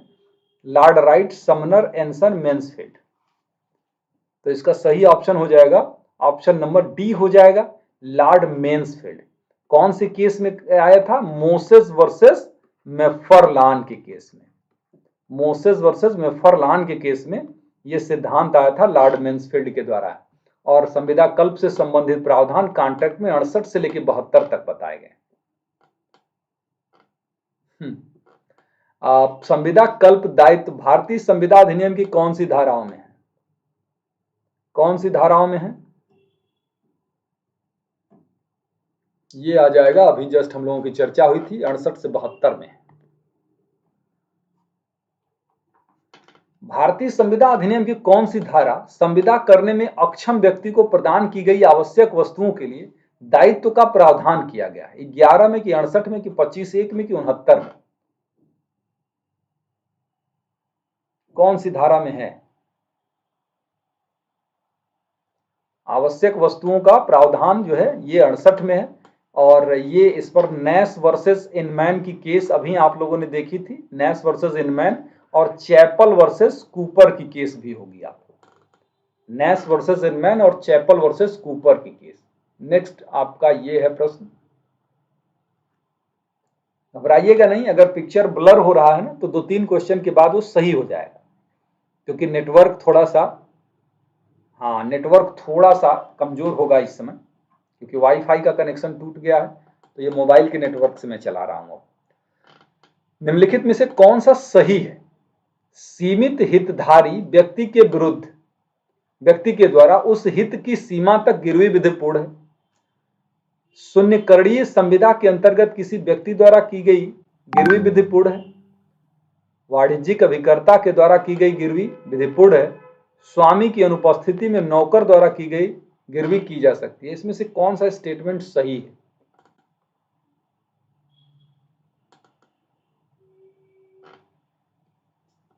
ऑप्शन नंबर सी है, वाणिज्यिक अभिकर्ता द्वारा की गई गिरवी विधिपूर्ण है। क्योंकि आप जब सेल ऑफ गुड्स एक्ट भी पढ़ेंगे ना, तो सेल ऑफ गुड्स एक्ट के सेक्शन 29 में का मर्केंटाइल एजेंट की बात की गई है। तो मर्केंटाइल एजेंट को क्या क्या पावर होता है वो सब तो आप देख ही सकते हैं। सेल कर सकता है, फलां ढिमकाना जो कर सकता है, वो गिरवी भी रख सकता है। नेक्स्ट है, एक अभिकरण के सृजन हेतु कोई प्रतिफल आवश्यक नहीं है, कुछ प्रतिफल आवश्यक है, प्रतिफल पर्याप्त प्रतिफल आवश्यक है, उपरोक्त में से कोई सही नहीं है। अभिकरण के सृजन के लिए प्रतिफल की आवश्यकता नहीं होती है, यह सेक्शन 185 में आप पढ़ेंगे। धारा 25 में जो नियम है ना कि प्रतिफल के बिना करार शून्य है, उसके कई एक्सेप्शन है, एक एक्सेप्शन उसमें से ये भी। अभिकरण के सृजन के लिए प्रतिफल की आवश्यकता नहीं होती। भारतीय संविदा अधिनियम की धारा 73 में उपबंधित विधि का सिद्धांत निम्नलिखित में से किस वाद में आधारित है? होचेस्टर वर्सेस डिलाटूर, रॉबिन्सन बनाम डेविसन, हैडले बनाम बैक्सनडेल, डिकिंसन बनाम डार्ट्स। ड्रीम पीसीएसजी का ऑप्शन बिल्कुल सही है। ये सेक्शन 73 धारा जो है वो हैडले वर्सेस बैक्सनडेल के केस पर आधारित है। उसमें जो जजमेंट दिया गया था उसी को विधायी मान्यता दी गई है धारा 73 में। व्यतिक्रम की तारीख से बढ़ी हुई दर से ब्याज का अनुबंध कहलाता है नुकसानी, परिनिर्धारित नुकसानी, शास्ती की प्रतिकर। क्या कहलाता है? व्यतिक्रम की तारीख से बढ़ी हुई ब्याज की दर का अनुबंध कहलाता है पेनाल्टी, शास्ती कहलाता है। ऑप्शन नंबर सी।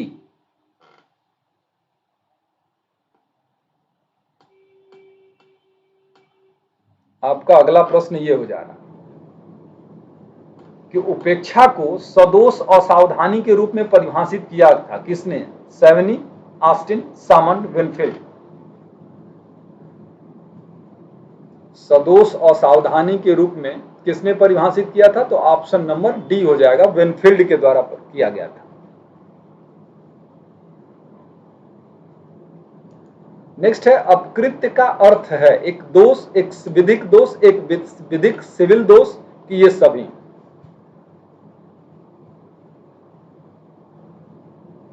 ऑप्शन नंबर सी हो जाएगा, एक विधिक सिविल दोष।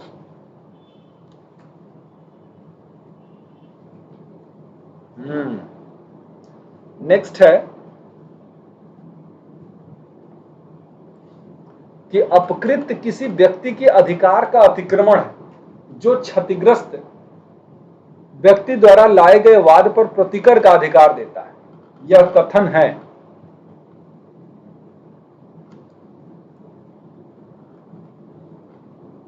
विनफील्ड का, कि फ्रेजर का, कि सामंड का, कि पोलॉक का? अपकृत व्यक्ति के अधिकार का ठीक है, ये किसका है? ये ऑप्शन नंबर बी हो जाएगा, फ्रेजर का। क्योंकि आप सामंड और विनफील्ड की परिभाषा पढ़े हैं अगर याद है आपको, तो फिर तीसरी परिभाषा अगर उसके अलावा कुछ पूछता है तो फ्रेजर ही पूछेगा। लिमिटेशन एक्ट की तो मान लीजिए सबको पता है,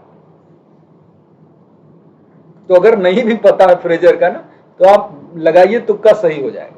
लेकिन आपको सामंड और विनफील्ड की परिभाषा क्लियर होनी चाहिए।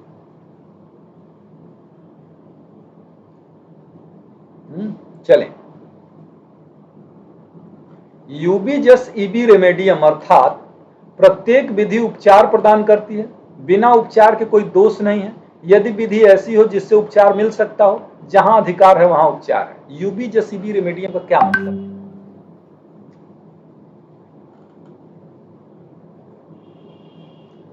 यह जहां अधिकार है वहां उपचार है। Where there is right there is remedy. तो पटना में मुलाकात होगी ना बच्चों आप लोगों से 4 तारीख को।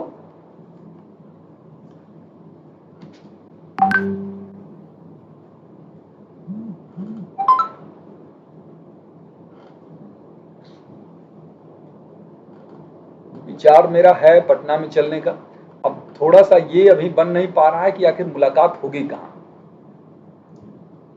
बिल्कुल आइए, मैं आऊं कहां ये समस्या है थोड़ा।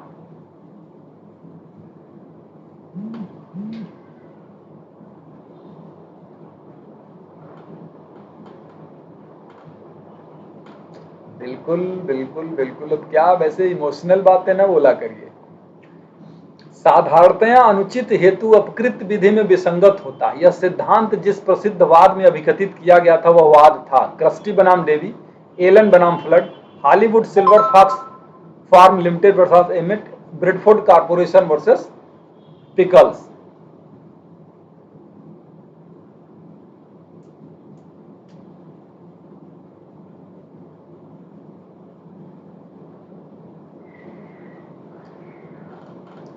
देखिए पटना सिटी में तो मेरा आवास ही रहेगा, ठीक है ना।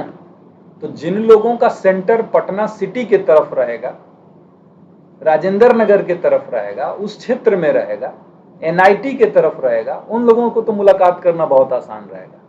लेकिन जिनका दानापुर सेंटर पड़ जाए, ऐसे बच्चों को तो फिर बहुत दूर पड़ जाएगा वो। तो ये केस जो है ना ब्रेडफोर्ड कारपोरेशन वर्सेस पिकल्स की case, mayor of Bradford Corporation versus pickles. क्योंकि सिविल मामलों में ये कहना है कि जो सही है वो सही है, चाहे उसे कितने ही गलत इरादे से किया जाए, और जो गलत है वो गलत है, चाहे उसे कितने ही सही इरादे से किया जाए। तो इरादा कोई मैटर नहीं करता यहां। निम्न में से कौन अतिरिक्त न्यायिक उपचार है? एक्स्ट्रा जुडिशियल रेमेडी कौन सा? अतिचारी को निकालना, भूमि पर पुनः वापसी, डिस्ट्रेस डैमेज फिजेंट और उपयुक्त सभी।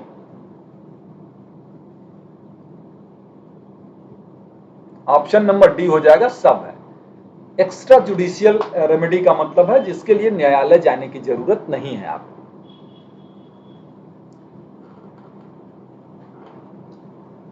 सूत्र वस्तु स्वयं बोलती है, यह है एक नुकसानी निर्धारित करने का नियम, साक्ष्य का नियम, प्रतिनिधित्व दायित्व का सिद्धांत, पूर्ण दायित्व का सिद्धांत।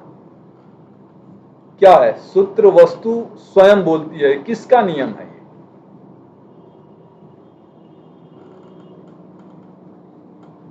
सत्ताईस अट्ठाईस में आ जाएगा बेटा, 27-28 में आ जाएगा ये। साक्ष्य का नियम है, रूल ऑफ एविडेंस है ये, रेस इप्सा लोक्यूटर। चलिए उपताप का क्या अर्थ है? उपताप का क्या अर्थ है? विधि विरुद्ध या अनुचित दखल देकर व्यक्ति के उपयोग या भूमि अथवा अन्य अधिकारों का उपयोग, व्यक्ति के उपभोग में व्यवधान या अपनी संपत्ति पर आनंद में व्यवधान, कोई चीज जो क्षुब्ध करे, उपहत करे, जो आपराधिक हो। ए और सी दोनों, क्या सही होना चाहिए? इसका सही ऑप्शन ऑप्शन नंबर ए है, विधि विरुद्ध या अनुचित दखल देकर व्यक्ति के उपयोग या उपभोग, भूमि अथवा अन्य अधिकारों का अतिक्रमण। नेक्स्ट है, विद्वेषपूर्ण अभियोजन का मामला स्थापित करने हेतु विद्वेष कैसा होना चाहिए? तथ्यतः कि विधितः कि दोनों की उपयुक्त में से कोई नहीं। विद्वेषपूर्ण अभियोजन के लिए जो विद्वेष है वो दोनों, तथ्य का या विधि का, किसी का भी हो सकता है।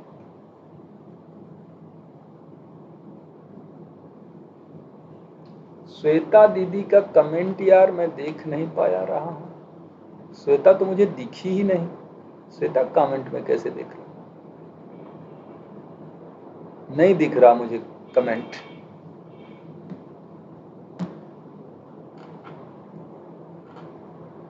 हाँ, तथ्यतः विद्वेष और विधितः विद्वेष। चलिए अगला प्रश्न है कि सामंड के अनुसार अपकृत्य के अंतर्गत कार्यवाही में त्रुटि सहित दायित्व के लिए आवश्यक होता है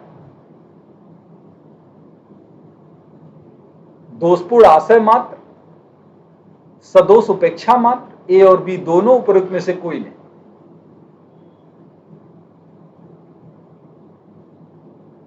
त्रुटि सहित दायित्व के लिए दोषपूर्ण आशय और सदोष उपेक्षा, ऑप्शन नंबर सी हो जाएगा दोनों।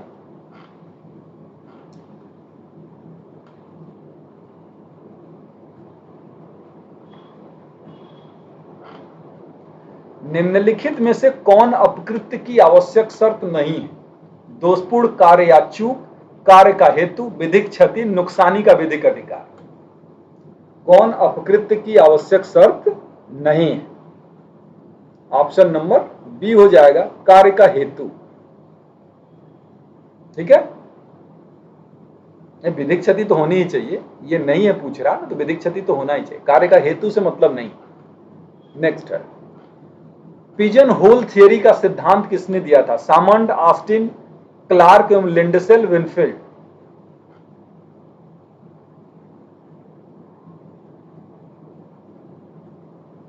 इक्विटी और ट्रस्ट के एमसीक्यू मैंने नहीं कराए हैं, मैंने कराए होंगे बेटा, यूट्यूब पर उसका वीडियो होना चाहिए, और अगर नहीं होगा तो 1-2 दिन में मैं करा दूंगा, समझे ना। अनअकैडमी पे मैंने कराया होगा स्पेशल क्लासेस में, तो वो अगर मैंने मान लीजिए आप लोगों की इच्छा होगी तो इक्विटी ट्रस्ट के एमसीक्यू भी मैं करा दूंगा यूट्यूब पर। कपोत खाने का सिद्धांत सामंड ने, ठीक है, इसीलिए इनका कहना था कि ये लॉ ऑफ टॉर्ट्स है, इसको हल्के में मत लीजिए, 1-2 लॉ नहीं है इसमें, लॉ ऑफ टॉर्ट्स है।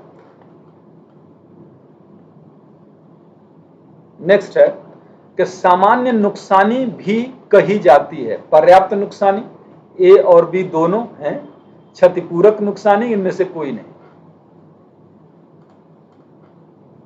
सामान्य नुकसानी क्षतिपूरक नुकसानी होती है। नेक्स्ट है, अपकृत्य विधि में उपचार प्राप्त होते हैं कार्यकारिणी एवं बिना न्यायिक, कार्यकारिणी एवं न्यायिक, न्यायिक एवं इतर न्यायिक, न्यायिक बिना न्यायिक एवं इतर न्यायिक। इसका ऑप्शन नंबर हो जाएगा सी, जुडिशियल और एक्स्ट्रा जुडिशियल रेमेडी प्राप्त होता है टार्ट के अंतर्गत।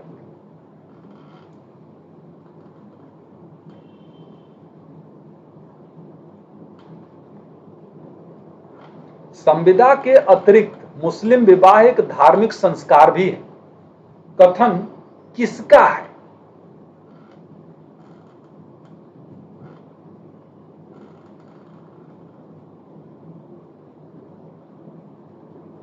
ये किसका है? शाह सुलेमान ने कहा था ना, शाह सुलेमान। महमूद तो कहते हैं कॉन्ट्रैक्ट है। नेक्स्ट आपका प्रश्न हो जा रहा है ये, मुस्लिम विधि में विवाह शुद्ध रूप से एक संविदा है, कोई संस्कार नहीं है। न्यायमूर्ति महमूद, अब्दुल रहीम, हिदाया, उपयुक्त में से कोई नहीं। बहुत कठिन सवाल हो गया ना। ऑप्शन नंबर ए, न्यायमूर्ति महमूद ने कहा यस, कॉन्ट्रैक्ट है। शाह सुलेमान दोनों है। ये है आपका अगला प्रश्न, मुस्लिम विधि में अवयस्क द्वारा किया गया विवाह होता है, वैध, अवैध, शून्य, अनियमित। अवयस्क द्वारा किया गया विवाह होता है,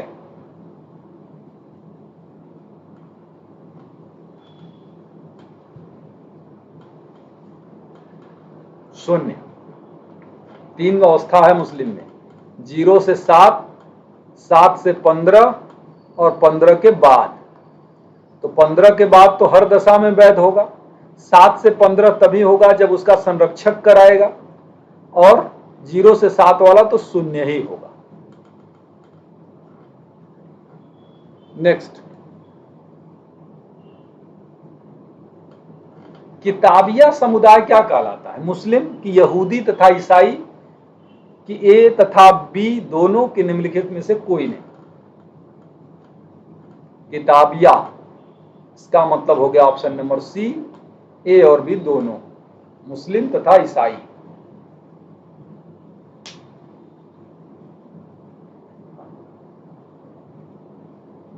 हाँ ठीक है, वो ऑप्शन थोड़ा सा गड़बड़ हो गया, वो दोनों बात है, यहूदी तथा ईसाई गलत है, ऑप्शन नंबर सी नहीं होगा, बी ही होगा, यहूदी तथा ईसाई, क्योंकि मुस्लिम तो हैं ही, उसके अलावा वो किताबिया से कर सकते हैं, मतलब यहूदी और ईसाई से कर सकते हैं। ठीक है, ऑप्शन नंबर बी ज्यादा सही।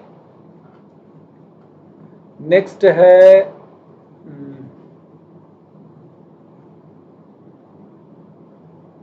अगला प्रश्न ये है, मुस्लिम विधि के अंतर्गत संपन्न विवाह में पत्नी भरण पोषण प्राप्त करने की अधिकारिणी होगी। मुस्लिम विधि में, सीआरपीसी में, दोनों में, कोई में नहीं। इसका सही ऑप्शन हो जाएगा ऑप्शन नंबर सी, दोनों में। पर्सनल लॉ के अंतर्गत भी ले सकती है, सीआरपीसी के अंतर्गत। जब किसी सक्षम न्यायालय के द्वारा अनियमित विवाह को शून्य घोषित नहीं किया जाता, तब तक मुस्लिम पत्नी एवं उसकी पुत्री को भरण पोषण प्राप्त करने का अधिकार, यह विचारधारा व्यक्त की गई है।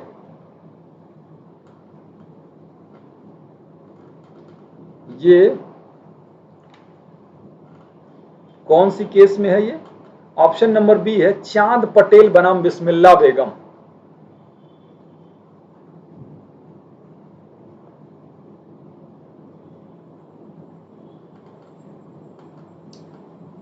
मर्ज उल मौत दान प्रशासित होता है,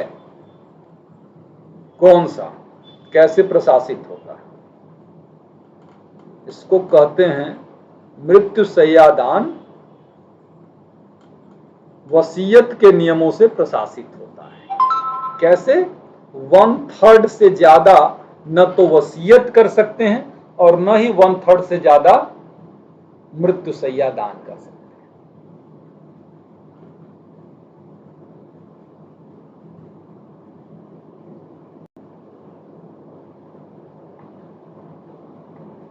ये है आपका प्रश्न।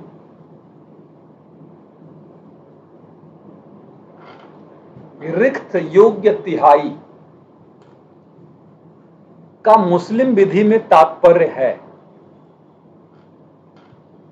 रिक्त योग्य तिहाई का मुस्लिम विधि में तात्पर्य क्या है? कुल संपत्ति के केवल 1/3 भाग पर वसीयतकर्ता का अप्रतिबंधित वसीयती अधिकार, कि कुल संपत्ति का केवल 1/3 भाग हिबा करने का अधिकार, ए और बी दोनों के उपरोक्त में से कोई नहीं। क्या सही लग रहा है आपको? ऑप्शन नंबर ए, कि 1/3 भाग वसीयतकर्ता का अप्रतिबंधित हक है, उससे बाद उत्तराधिकारियों से सहमति लेने की जरूरत होगी, जबकि दान में ऐसा नहीं।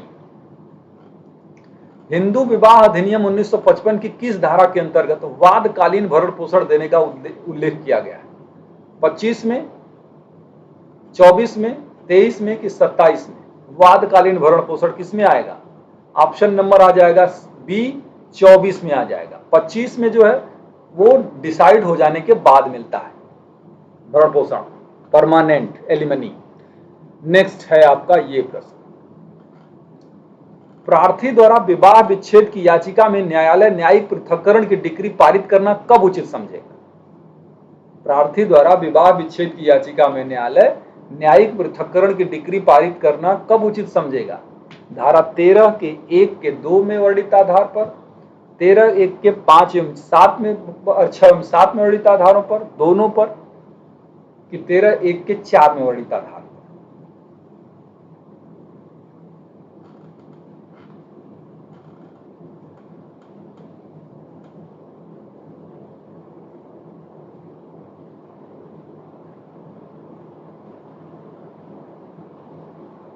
ऑप्शन नंबर डी हो जाएगा, 4 में वर्णित आधार।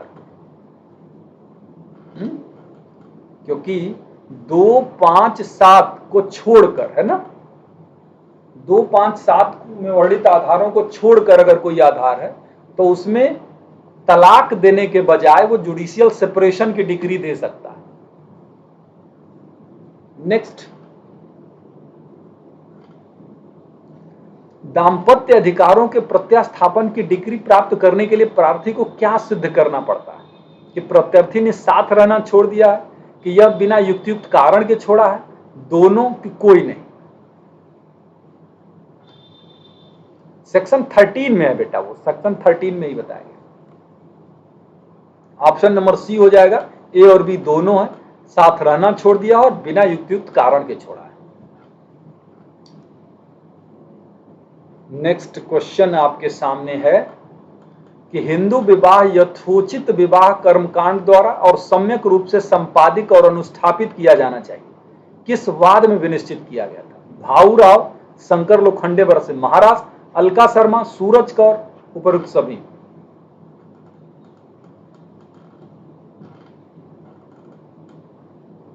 Option number A, Bhauram Shankar Lokhande बनाम महाराष्ट्र। 100 प्रश्न हो गए, अभी 50 प्रश्न हैं, अभी साहस बचा हुआ है। 50 प्रश्न करने का साहस है ना, क्योंकि अब हम लोग ने उठाया है तो पूरा प्रैक्टिस सेट तो 150 प्रश्न रहेंगे ना इसमें, तो 150 प्रश्न पूरे करने पड़ेंगे। अगले दिन फिर हो सकता है हम लोग जीएस उठाएं, फिर एक दिन लॉ उठाएं, तो इतना मैं प्रैक्टिस करा दूं सोच रहा हूं।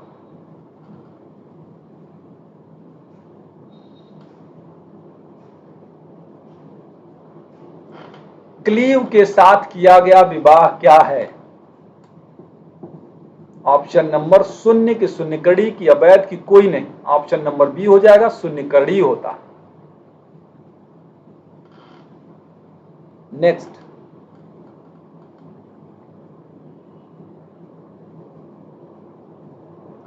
कि यदि दत्तक अवैध है तो ऐसी स्थिति में उसके संबंध होंगे, दत्तक परिवार में औरत संतान की स्थिति प्राप्त करेगा, जन्म लेने वाले कुटुंब में दत्तक संतान का संबंध पूर्वक बना रहेगा, ए और बी दोनों उपरोक्त में से कोई नहीं।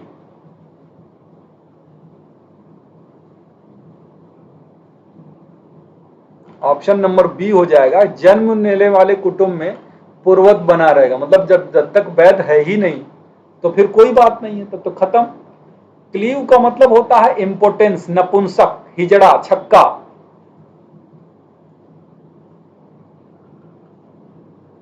नेक्स्ट,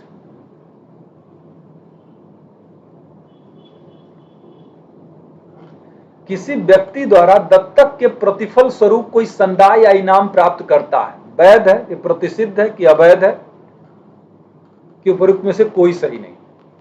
किसी व्यक्ति द्वारा दत्तक के प्रतिफल स्वरूप कोई संदाय या इनाम प्राप्त करता है, ऑप्शन नंबर बी है, प्रतिसिद्ध है।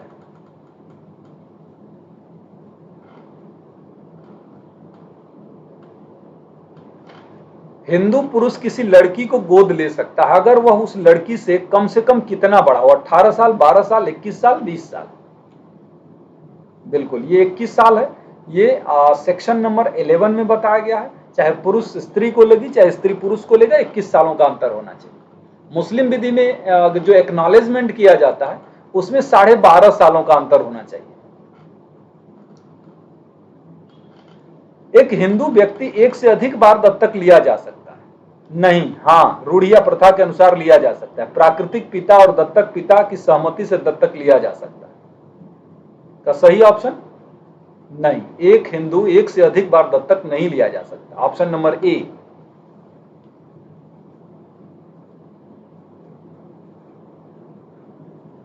ना ना, रूढ़ी प्रथा इसमें नहीं लगेगी। रूढ़ी प्रथा किसमें लगती है? 15 साल की उम्र और विवाहित होने वाले मामलों में रूढ़ी प्रथा लागू होती है। कंफ्यूज मत होइए, रूढ़ी प्रथा इसमें लागू नहीं होगी। एक दत्तक है तो एक ही बार होगा, उसमें रूढ़ी प्रथा बचा नहीं पाएगी। ठीक है, नेक्स्ट है, हिंदू दत्तक एवं भरण पोषण अधिनियम के अंतर्गत विधवा पुत्री अपने पिता से भरण पोषण प्राप्त करने की हकदार है। हाँ बेटा, अभी तुरंत बात हुई थी। अपने पिता से भरण पोषण प्राप्त करने की हकदार है यदि वह भरण पोषण करने में असमर्थ है। पति की संपदा से, अपने पुत्र या पुत्री से, एवं भी दोनों से, उपरोक्त में से कोई नहीं।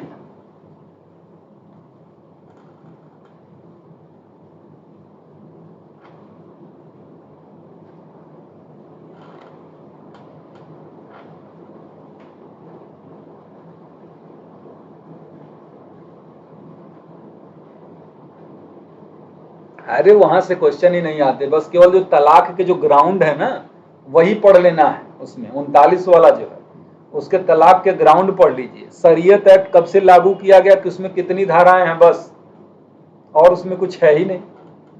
इसमें क्या है, दोनों हो जाएंगे।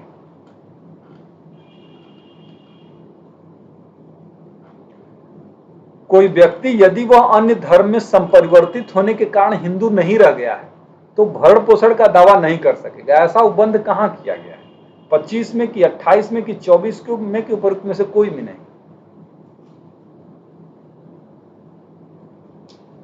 ऑप्शन नंबर सी।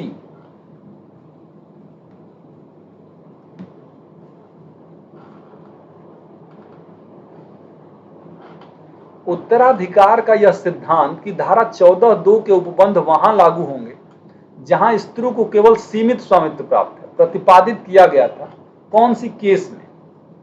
यह है बाई वाजिया बनाम ठाकुरलाई चेना भाई, बलवंत सिंह बनाम दौलत सिंह, सुखाराम बनाम गौरी शंकर, हनुमान प्रसाद बनाम इंद्रावती। कौन सी केस में था ये? ऑप्शन नंबर ए है वाई वाजिया बनाम ठाकुर लाई चेना भाई।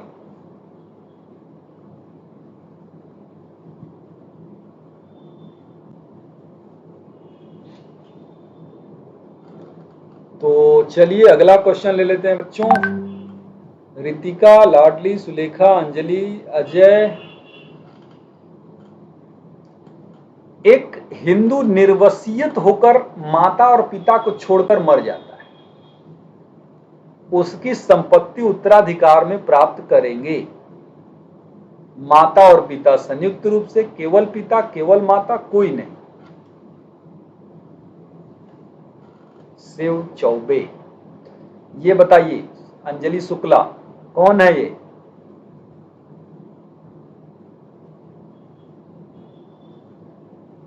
इसका सही ऑप्शन है केवल माता। पिता जो है द्वितीय वर्ग के अंतर का प्रथम उत्तराधिकारी है, माता प्रथम वर्ग की उत्तराधिकारी है, तो इसलिए माता सारा का सारा पा जाएगी। ये दान में यदि अदाता की मृत्यु प्रतिग्रहण से पूर्व हो जाती है तब दान विधिमान है कि शून्य है, कि विखंडनीय है कि विखंडनीय नहीं है? टीपीए का प्रश्न आ गया बच्चों। ये दान क्या हो जाएगा? शून्य हो जाएगा। यदि दान में यदि अदाता की मृत्यु प्रतिग्रहण से पूरी हो जाएगी तो दान शून्य हो जाएगा, धारा 122।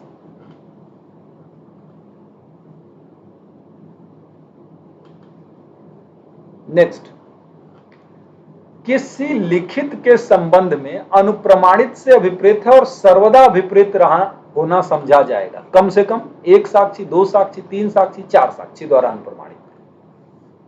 सेक्शन 3 बताता है कि कम से कम दो साक्षी होने चाहिए। ऑप्शन नंबर बी, कम से कम दो साक्षी होने चाहिए। कनिका सिंघल, अंजलि शुक्ला, गजला, शिव, लाडली, भीम।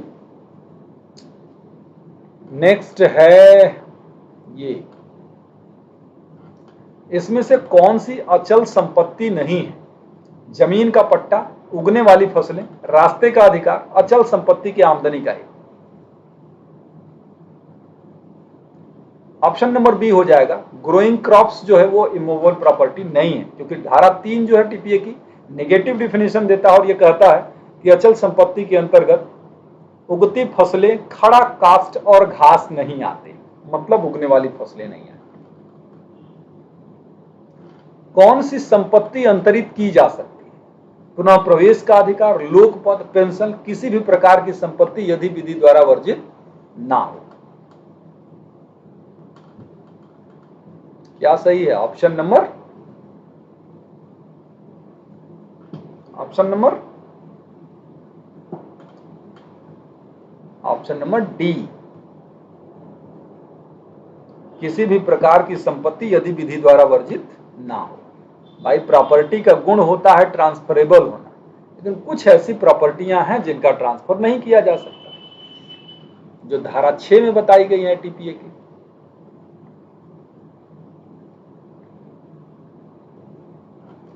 क्या अजन्मे व्यक्ति के पक्ष में अंतरण किया जा सकता है? ट्रस्ट बनाकर किया जा सकता है। हाँ, पहले संरक्षक नियुक्त करना होगा, उपरोक्त में से कोई नहीं। इसका सही ऑप्शन नंबर ए ले लीजिए, ट्रस्ट बनाकर किया जा सकता है। ट्रस्ट का मतलब पूर्विक हित का सृजन करके, प्रायर इंटरेस्ट को क्रिएट करके किया जा सकता है।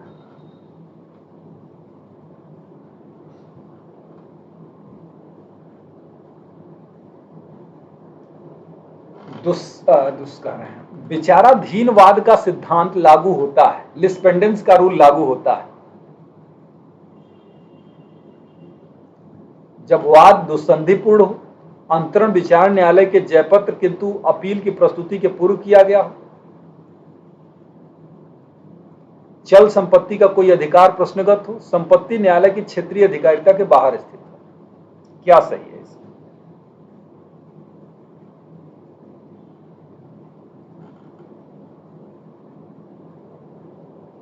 Option number B, option number B. Lis pendens पे कौन सी लीडिंग केस है?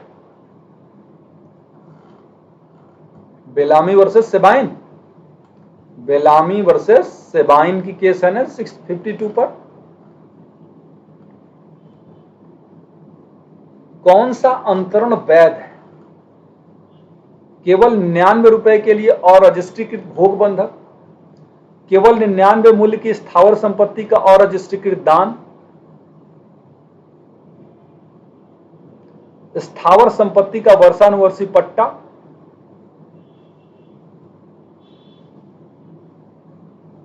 ऋण का मौखिक समनुदेशन।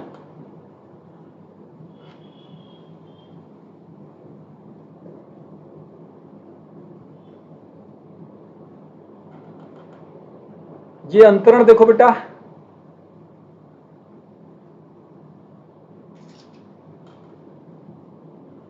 अंतरण वैध है ना, ये भी वैध है और ये भी वैध है।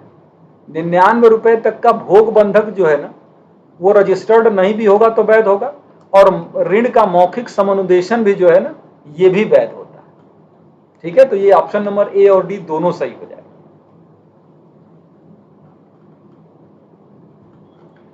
हक विलेखों के निक्षेप द्वारा बंधक को कहा जाता है विलक्षण बंधक, अंग्रेजी बंधक, सामयिक बंधक की भोग बंधक।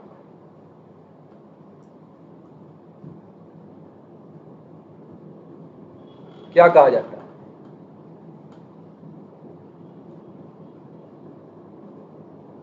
इसको कहते हैं सामयिक बंधक।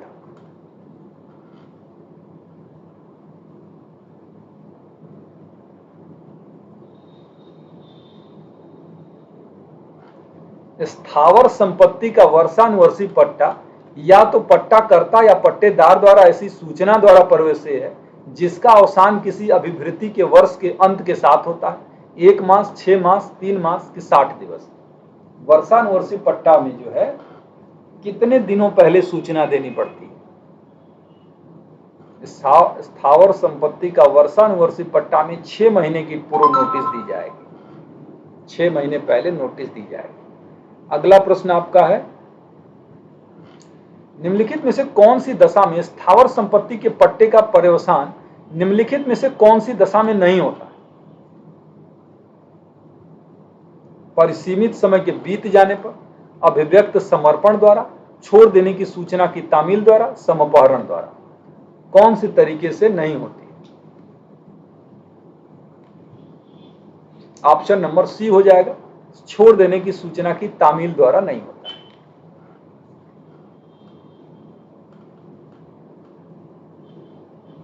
अगला प्रश्न, दान के लिए क्या आवश्यक नहीं है? दाता और अदाता, प्रतिफल, जंगम या स्थावर संपत्ति, अंतरण तथा प्रतिग्रहण।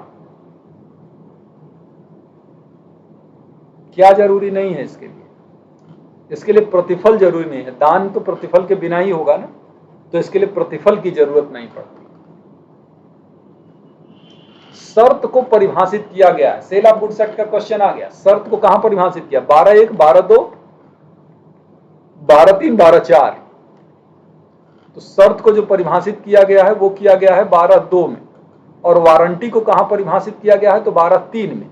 शर्त संविदा के मुख्य प्रयोजन के लिए मर्मभूत वह अनुबंध है जो माल को प्रतिक्षेपित करने का अधिकार प्रदान करती है, और 3 में जो है वह संविदा के मुख्य प्रयोजन के लिए सांपार्श्विक वह अनुबंध है जो संविदा माल को प्रतिक्षेपित करने का अधिकार नहीं देती लेकिन कंपनसेशन प्राप्त करने का अधिकार देती। चलिए शर्त देखिए, शर्तों के भंग होने पर निर्दोषी पक्षकार क्या कर सकता है? संविदा का खंडन कर सकता है, संविदा का खंडन नहीं कर सकता, उपयुक्त दोनों, उपयुक्त में से कोई नहीं। शर्त के भंग होने पर ऑप्शन नंबर ए संविदा का खंडन कर सकता है। 1 सेकेंड का डिस्टरबेंस हो सकता है आपको, मात्र 1 सेकेंड का।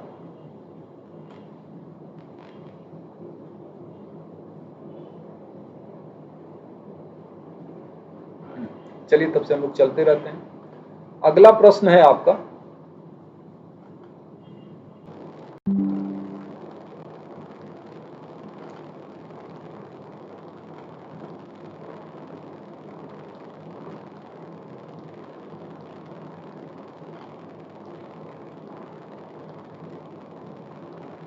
शर्त और वारंटियां किस धारा में बताया गया है? हाँ, अरे एक मिनट, शर्त कब वारंटी मानी जाएगी, ये कौन सी धारा में बताया गया है? 11 में कि 12 में कि 13 में कि 14 में? शर्त कब वारंटी होगी ये बताया गया है आपका धारा 13 में। नेक्स्ट है, वारंटी के भंग पर संविदा का खंडन नहीं किया जा सकता, केवल भंग के लिए प्रतिकर प्राप्त किया जा सकता। उपयुक्त दोनों सही है, संविदा का खंडन किया जा सकता है। क्या सही है इसमें से? ये ऑप्शन सही हो जाएगा, उपयुक्त दोनों सही है। खंडन तो नहीं कर सकते, प्रतिकर ले सकते हैं वारंटी के बाद।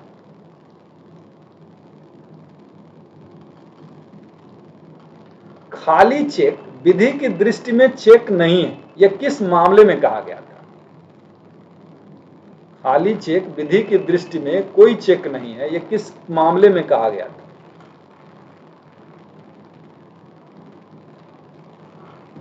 ये तो रिपीटेड प्रश्न है। ऑप्शन नंबर सी है, हनुमंत आर नायक बनाम अजित हरमालकर के केस।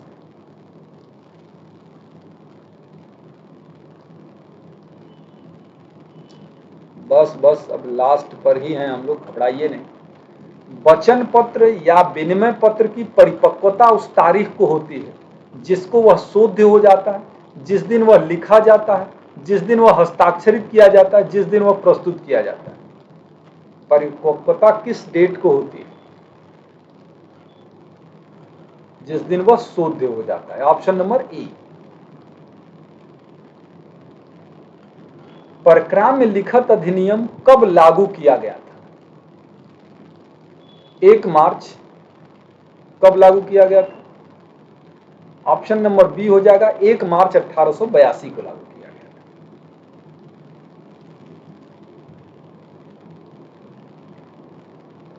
परक्राम में लिखित अधिनियम का उद्देश्य है वचन पत्र, विनिमय पत्र, चेकों से संबंधित विधि को परिभाषित करना, संशोधित करना, चेकों से संबंधित विधि को परिभाषित करना कि उपयुक्त में से कोई नहीं।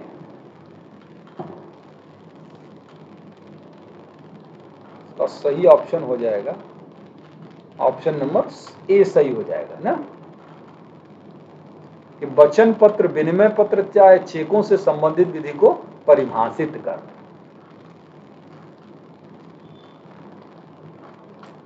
अंतरण के पश्चात भी अंतरक फर्म में भागीदार बना रहता है, निर्णित किया गया था किस केस में? साहू राजेश्वर बनाम आयकर अधिकारी, भोलानाथ बनाम केशव देवी, गारवुड बनाम पेंटर, राधा किशन बनाम गंगाबाई। ऑप्शन नंबर ए है, साहू राजेश्वर बनाम आयकर अधिकारी के केस।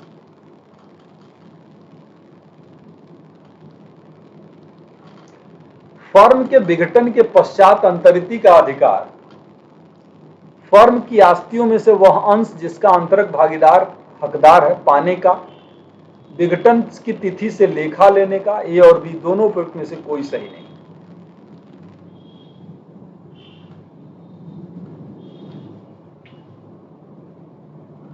Option number C. जब मैं बोलते बोलते थक गया तो आप लोग तो थक ही गए होंगे करते करते। चलिए अब तो बस 10 मिनट मुश्किल से और लगेगा। भागीदार के हित के अंतरिति के फर्म में अधिकार हैं। लाभ पाने का अधिकार है, लेनदारों के रकम चुकाने का अधिकार है, लेखा अपेक्षित करने का अधिकार है कि उपरोक्त सभी अधिकार है। भागीदार के हित के अंतरिति का फर्म में अधिकार क्या है? लाभ पाने का अधिकार। तो जो बोलता नहीं है उसी को थकावट होगी। थकावट का मतलब नींद आना, सुस्ती आना, होना, ये सब तो उसी के लिए है। जो मैं चिल्ला रहा हूं तो मुझे नींद नहीं आएगी, मैं बोर नहीं होऊंगा। और अच्छी बात यह है कि आप लोग प्रॉपर तरीके से मैक्सिमम लोग रिस्पॉन्ड कर रहे हैं क्वेश्चन का। अब इतनी देर से दे रहे हैं तो ये नहीं कि थक गए कि अब क्या दें फालतू में। कोई पोल तो हो नहीं रहा कि नंबर मिल रहा है।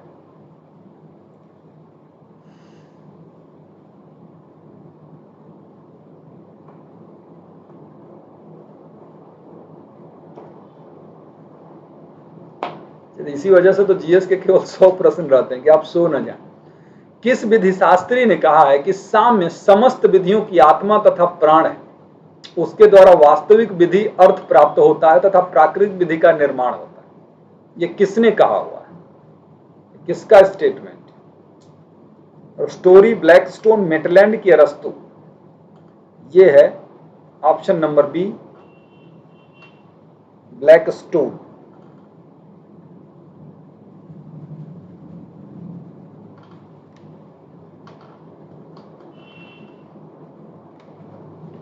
साम्य आधारित है या साम्य के आधार हैं? प्राकृतिक न्याय, ईमानदारी, सच्चाई, उपयुक्त सभी?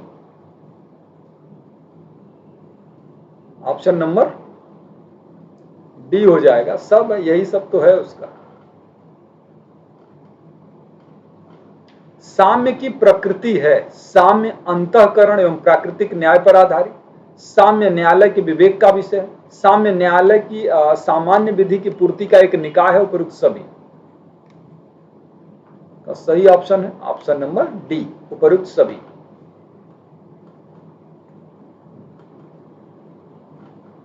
साम्य के अधिकार क्षेत्र में निम्नांकित विषय आते हैं: खैराती न्यासों का निष्पादन, वैयक्तिक न्यासों का निष्पादन, शिशुओं एवं संपदाओं का निष्पादन, कि उपयुक्त सभी?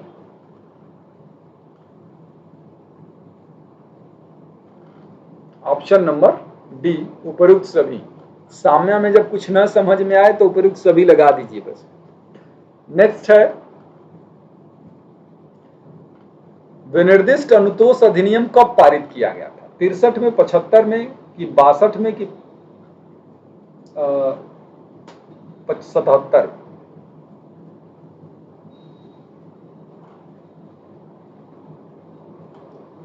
ऑप्शन नंबर डी हो जाएगा।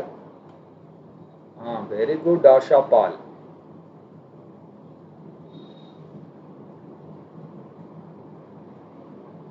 ऑप्शन नंबर सर्वप्रथम विनिर्दिष्ट अनुतोष है ना, और ये जो विनिर्दिष्ट अनुतोष अधिनियम पढ़ते हैं वो 1963 का पढ़ते हैं। स्पेसिफिक रिलीफ एक्ट प्रवृत्त कब से हुआ? 1963 वाला। 1 मार्च 64, 1 अप्रैल, 1 मार्च 1963 की 1 मई 1963? ऑप्शन नंबर ए सही हो जाएगा। 1 मार्च 1964 से लागू किया गया था।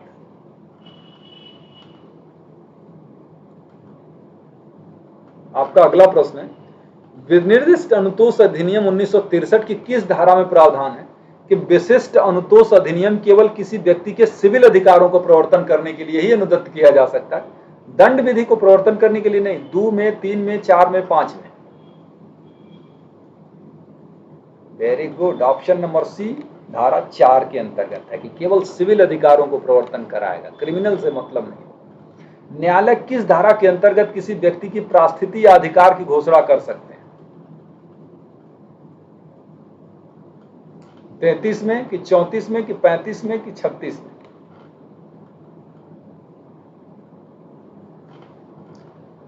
घोषणात्मक डिक्रियां धारा 34 में आती है।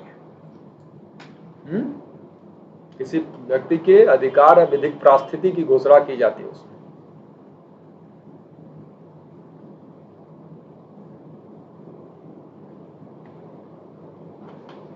स्थायी व्यादेश जारी किया जाता है वाद के विचाराधीन काल में, वाद के किसी प्रक्रम पर, वाद के गुणदोष के आधार पर सुनवाई के पश्चात अंतिम निस्तारण पर, उपयुक्त में से कोई।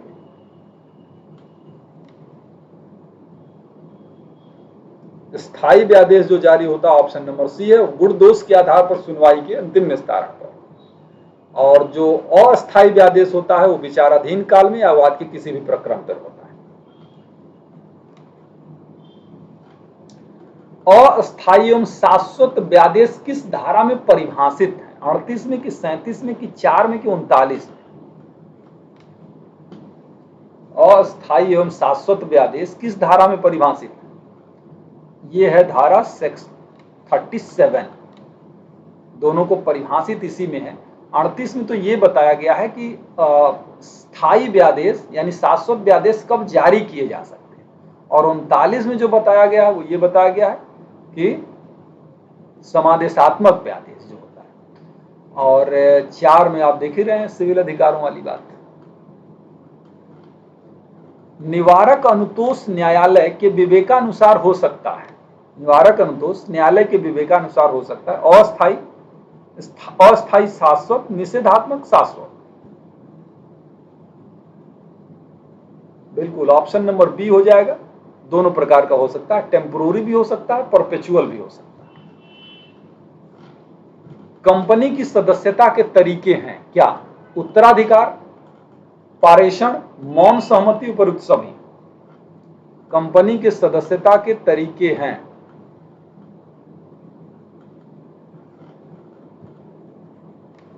ऑप्शन नंबर डी, उपयुक्त सभी।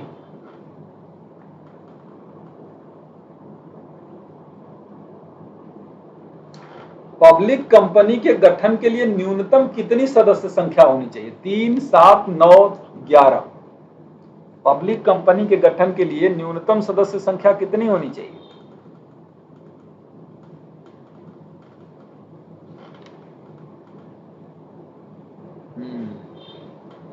B, option number B 7। Civil न्यायालय की अधिकारिता अपवर्जित है। धारा 429 के अंतर्गत, धारा 430 के अंतर्गत, 435 के अंतर्गत, धारा 444 के अंतर्गत सिविल न्यायालय की अधिकारिता अपवर्जित है।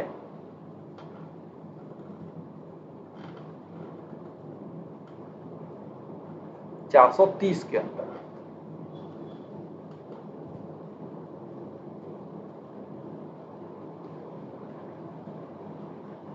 केंद्रीय सरकार विशेष न्यायालय का गठन किस धारा के अंतर्गत कर सकती है? 430, 435, 432 कि 460? बेटा कंपनी ला ही है ना।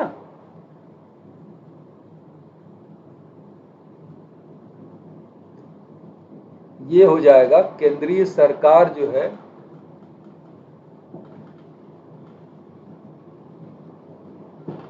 ऑप्शन नंबर बी हो जाएगा 35। विशेष न्यायालयों का गठन जो होगा 35 में।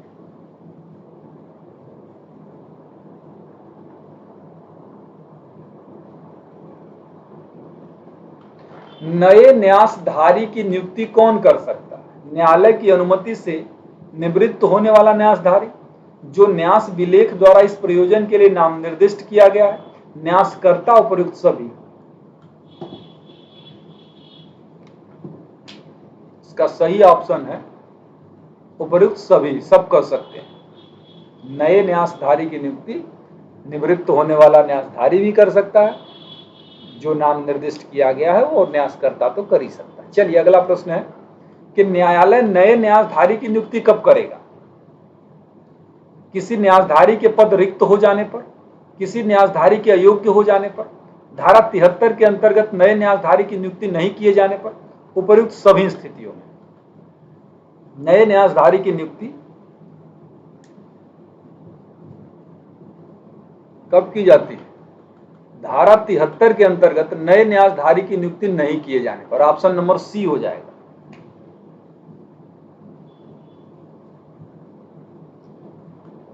नेक्स्ट क्वेश्चन आपका है कि किस धारा के अंतर्गत न्यास का अवसान होता है? न्यास का अवसान कौन सी धारा के अंतर्गत होता है? 75 में, 76 में, 77 में, 78 में? ऑप्शन नंबर सी होना चाहिए इसका, 77 में। 4 तरीकों से होता है न्यास का अवसान। 78 में तो ये बताया गया है कि ये जो लास्ट में विखंडन के द्वारा भी अवसान होता है, तो विखंडन कैसे होगा न्यास का? 78 में। और आज का अंतिम प्रश्न है कि न्यासकर्ता कब न्यास विलेख के निर्देश के अन्यथा कार्य कर सकता है? न्यासकर्ता न्यास विलेख के निर्देश से अन्यथा कार्य कब कर सकता है? जब संविदा करने के लिए सक्षम हितग्राहियों ने न्यास के प्रबंध में परिवर्तन करने की अनुमति दे दी। जब हितग्राही संविदा को करने के लिए सक्षम नहीं है, वहां आरंभिक क्षेत्राधिकार के प्रधान व्यवहार न्यायालय से ऐसी अनुमति हो। जहां निर्देश ऐसे हों जो अवैध तथा हितग्राहियों के प्रत्यक्ष रूप से हानिकर हो। और ऑप्शन डी है उपरोक्त सभी मामलों में। क्या सही होगा इसमें?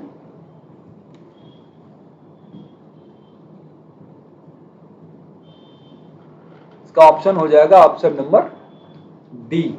ऑप्शन नंबर डी हो जाएगा 150 का। तो ये रहे कुल 150 प्रश्न। अब आप हमको बताइए कि इन 150 प्रश्नों में से आपने कितना किया है। और मैं बताऊं, यहाँ ये एक नंबर है 179159। तो जिन बच्चों के पास ये नंबर न हो वो नंबर ले लेंगे कि अगर मान लीजिए पटना में आने का संयोग बनता है और आप लोगों से मुलाकात होती है, तो आप इस नंबर पर मैसेज कर सकते हैं, कॉल कर सकते हैं, ताकि पता चल पाए कि हम लोगों की मुलाकात कहाँ होगी। ठीक है? अच्छा, सुलेखा चौधरी इतना ज्यादा, बहुत बढ़िया बेटा। लाडली से भी ज्यादा।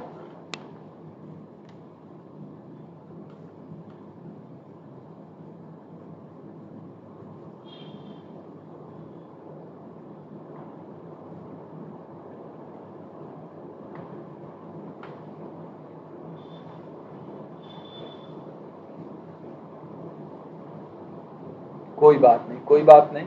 रितिका, अच्छा, बहुत बढ़िया। गजला, बहुत बढ़िया। Bhim, very good. कोई बात नहीं, लेकिन अंजलि शुरू से लास्ट तक थी, गिनना चाहिए था। कोई बात नहीं। और मैं आप लोगों को ना जीएस वाला भी और लॉ वाला भी मैं करा दूंगा एक टाइप से। ये मैं उन बच्चों के लिए बता दूं जो सब्सक्रिप्शन लेने की सोच रहे हैं। सब्सक्रिप्शन फिलहाल लेना बहुत अच्छा है, क्योंकि 22 से 26 तक ऑफर चल रहा है। 20% फ्लैट डिस्काउंट है, और अगर कल के बाद लिया जाएगा तो 20% और बढ़ जाएगा, तो इसलिए जल्दी ले लीजिए। 40% तक का डिस्काउंट हो सकता है, और जितना भी डिस्काउंट होगा 5% डिस्काउंट मेरी तरफ से भी हो जाएगा। अगर 20% डिस्काउंट आपको मिल रहा है तो समझ लीजिए मैं 25% डिस्काउंट करवा दूंगा। कोड आपको वही यूज करना है, रायला 10, RAILAW10। रायला 10 कोड को यूज करिए, और जितना परसेंटेज डिस्काउंट चल रहा है उसमें 5% एक्स्ट्रा डिस्काउंट में करवा दूंगा। चलिए, तो और बाकी आप जानते हैं यहाँ एक बैच शुरू हुआ है, आरंभ कॉम्प्रिहेंसिव बैच है, और उसके साथ साथ आपको मिल जाएगा बैच हिमाचल प्रदेश जुडिशरी के लिए प्रीलिम्स बैच, और प्रारंभ माइनर लॉ बैच है। छत्तीसगढ़ जुडिशरी के लिए है लिंकिंग लॉ बैच है। जीएस का महापैक है, आप देख सकते हैं 4 महीनों का है। और history, polity, geography, static GK, basic science, current affairs, सब कुछ केवल 8,000 रुपये में बताया जाएगा, जबकि 20,000 रुपये इसकी फीस है। अनिल खन्ना सर की टीम द्वारा भी एक बैच चलाया जा रहा है, तो सब चीज़ें आपको मिल जाएंगी। तो चलिए ज्वाइन करिए आप, और फिर आगे के लेक्चर में हम लोग मिलते हैं।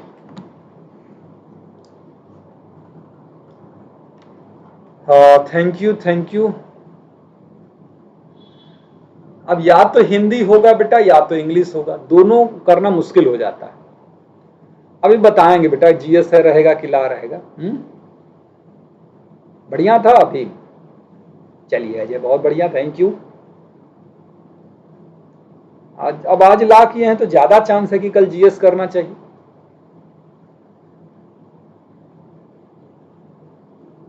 हाँ, वीडियो को लाइक कर दीजिएगा, ये काम तो करिएगा आप लोग।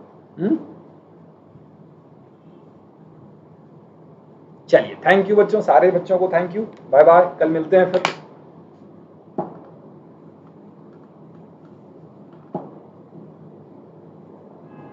नहीं आ रहा बहुत अच्छा।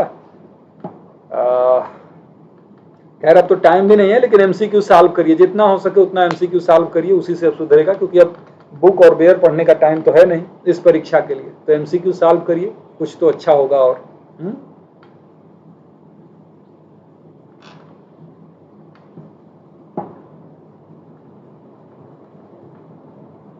ठीक है, बाय बाय।